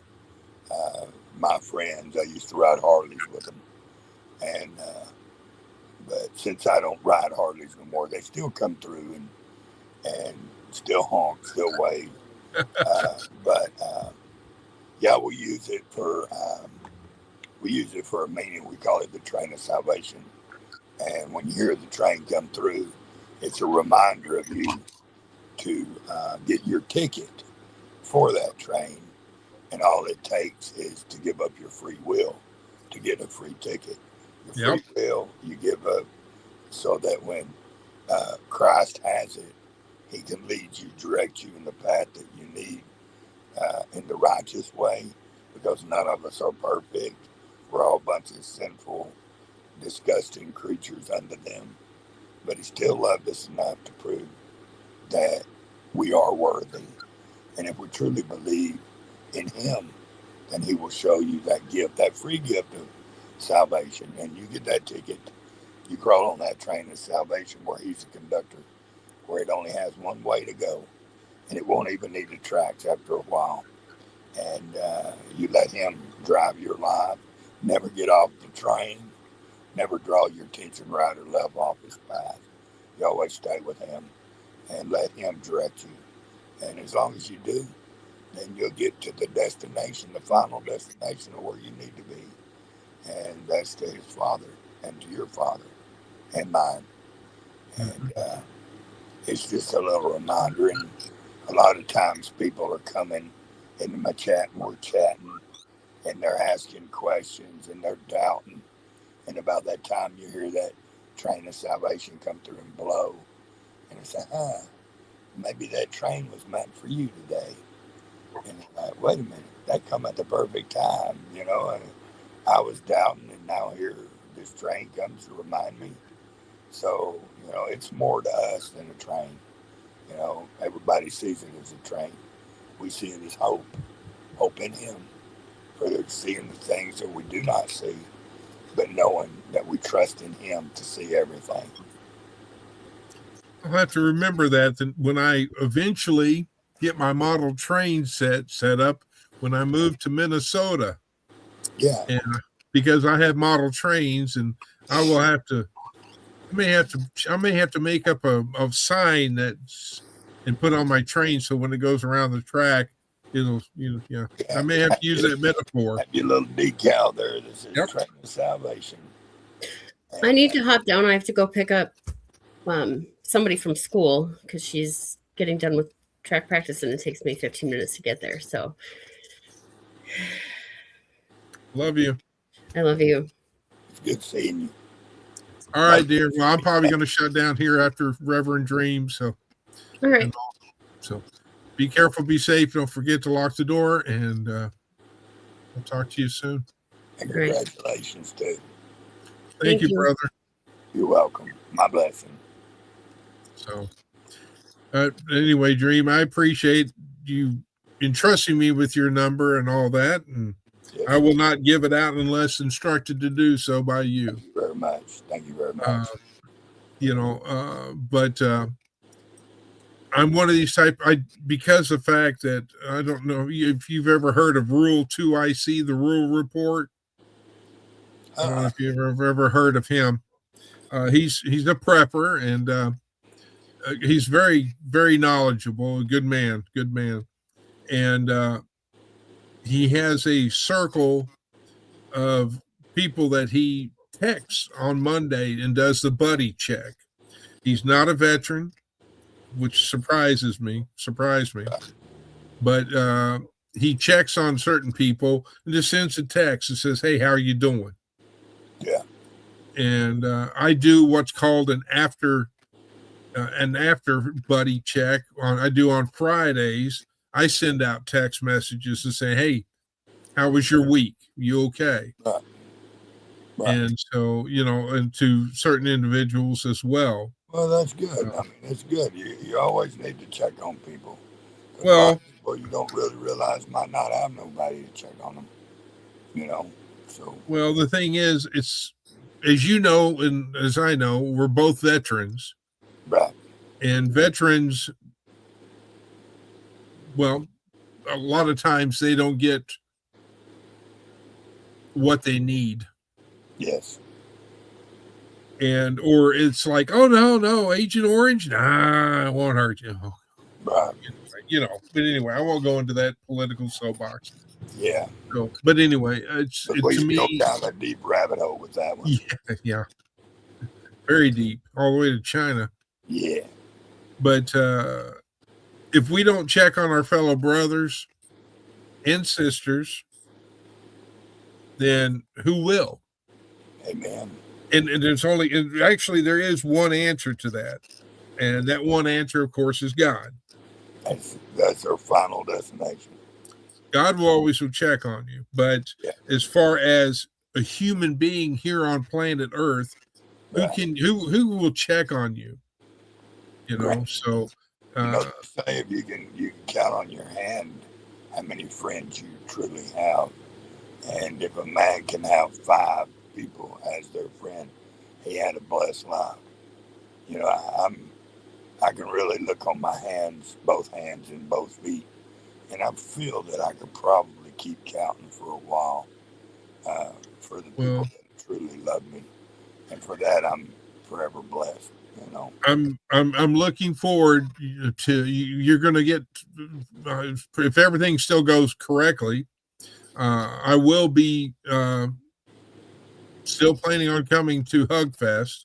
I'm looking forward to meeting you and Miss Tammy and several others. Unless for some reason Heather and I find a house that's up there in Minnesota, and it's one of those things, wang, bang, bang, boom, gone. That would be but I still got 2 T-shirts that I ordered from you. I will still take care of that. I just we got you covered. You don't worry about that. No. I'm going to worry about it because I just need to know if I do it. I don't know if you've got Venmo or something like that, but we can talk about that later. Yeah. And all. So you just holler at me. You got my number. Well, you call me anytime, day or night. I don't care what time it is. If you need me or if I can do anything or if you feel like I can help in any way. I got you programmed in, and I appreciate that. That means a lot. Miss Tammy, she's from Texas too. So, You Texas people got to stick together. Y'all all can't be Arkansans, but I can't fault Well, it. you know what they say. God bless Texas. God bless Texas. Yes, sir. Yes, sir. Yeah, my mom, she was living in Minnesota before she passed away. She's living in Duluth. Oh yeah. It took me many years to find her. And then I found her, and 2 weeks later she passed away without me seeing her. But yeah, so when you said Minnesota, it kind of like that little radar went up. But yeah, I'm glad that y'all getting to start a life. You know, everybody Well, needs somebody. You know, the good news is that I remember our Lord and Savior, because with me having prostate cancer, right, living here with a dog, right, you know, my dog can only give so much support and all that. yeah, Uh, it put me down in a tunnel, right, and so had been talking with Heather and all that, and I, you know, because of number one of finances, because when you get diagnosed with a C or cancer, it's like, yeah, there goes your savings account, there goes your retirement, there, you know, and it's like, yeah. Oh, I mean, in 1 month, I spent over $5,000. I got brain cancer, so I totally get it, man. Totally Yeah. get it. I so get it. I done stopped going to the doctor. Well, that's where I'm at. I'm doing natural stuff, but Yeah, yeah, I got tired of one doctor would recommend this doctor, this, and it's like, we haven't even done any chemo, and then Blue right, Cross Blue Shield was sitting there saying, "Oh no, you can't have this particular procedure done." Nope, we denied it. Nope, this was. I've got a stack of papers from right, Blue Cross and Blue Shield where they denied everything that the oncologist, I had to remember the big fancy college word, right. that was trying to get done to, you know, it says, "Oh, you don't need that." I'm like, I'm sorry, Blue Cross Blue Shield, you've kind of put a sour taste in my mouth, because Yeah, somebody's sitting there in the office going, "Oh, nope, we're not going to do it because it costs too much money. yeah, yeah. We're not going to cover that." Well, it ain't their life. If it's their life, they'd be doing it. If it's their children's life, they'd be doing it. You know, So, it don't make no sense to me neither, brother. It don't. I well, mean, they sent me home to die after they brought me back to life. Gave me 1 day to live. And they said, well, we can't help you. You have no insurance. Go on home and die. You know Christ? And I said, of course I do. Well, maybe you might need to pray. And I was like, well, golly gee, thanks, you know. Surgical nurse came home with me that night. He prayed all night with me. And he was a priest. And next morning he said, well, I guess it's time for me to go home. I'm like, mister, please don't leave. I've only got a couple hours left in this prayer time. And I said, I might as well go out with a prayer. And he said, well, my God told me that you'll be just fine, Dream. And that 1 day turned out to be 24 years. So, you know, and still only God knows when your name is going to be written on that piece of paper. only he can take you out. You know, Yep. he brought you in, he'll take you out. So Yes, sir. till that time, I'm not going to sweat it the way life is. But anyway, it was nice chatting with you, and like I said, it's nice meeting you. And we'll get the hugs on together, and we'll have a good time if you can make it. And if not, no big deal. We still got your t-shirts covered, and they should be in and soon. I'm hoping that they've already been placed, ordered, and they're going to train them, and should be on their way just as quick as possible, I hope. Well, Reverend Dream, I'm a man that believes in keeping the word. I believe in when a man offers his hand out for a handshake, and you shake another man's hand, that's word. That's a bond. Bond.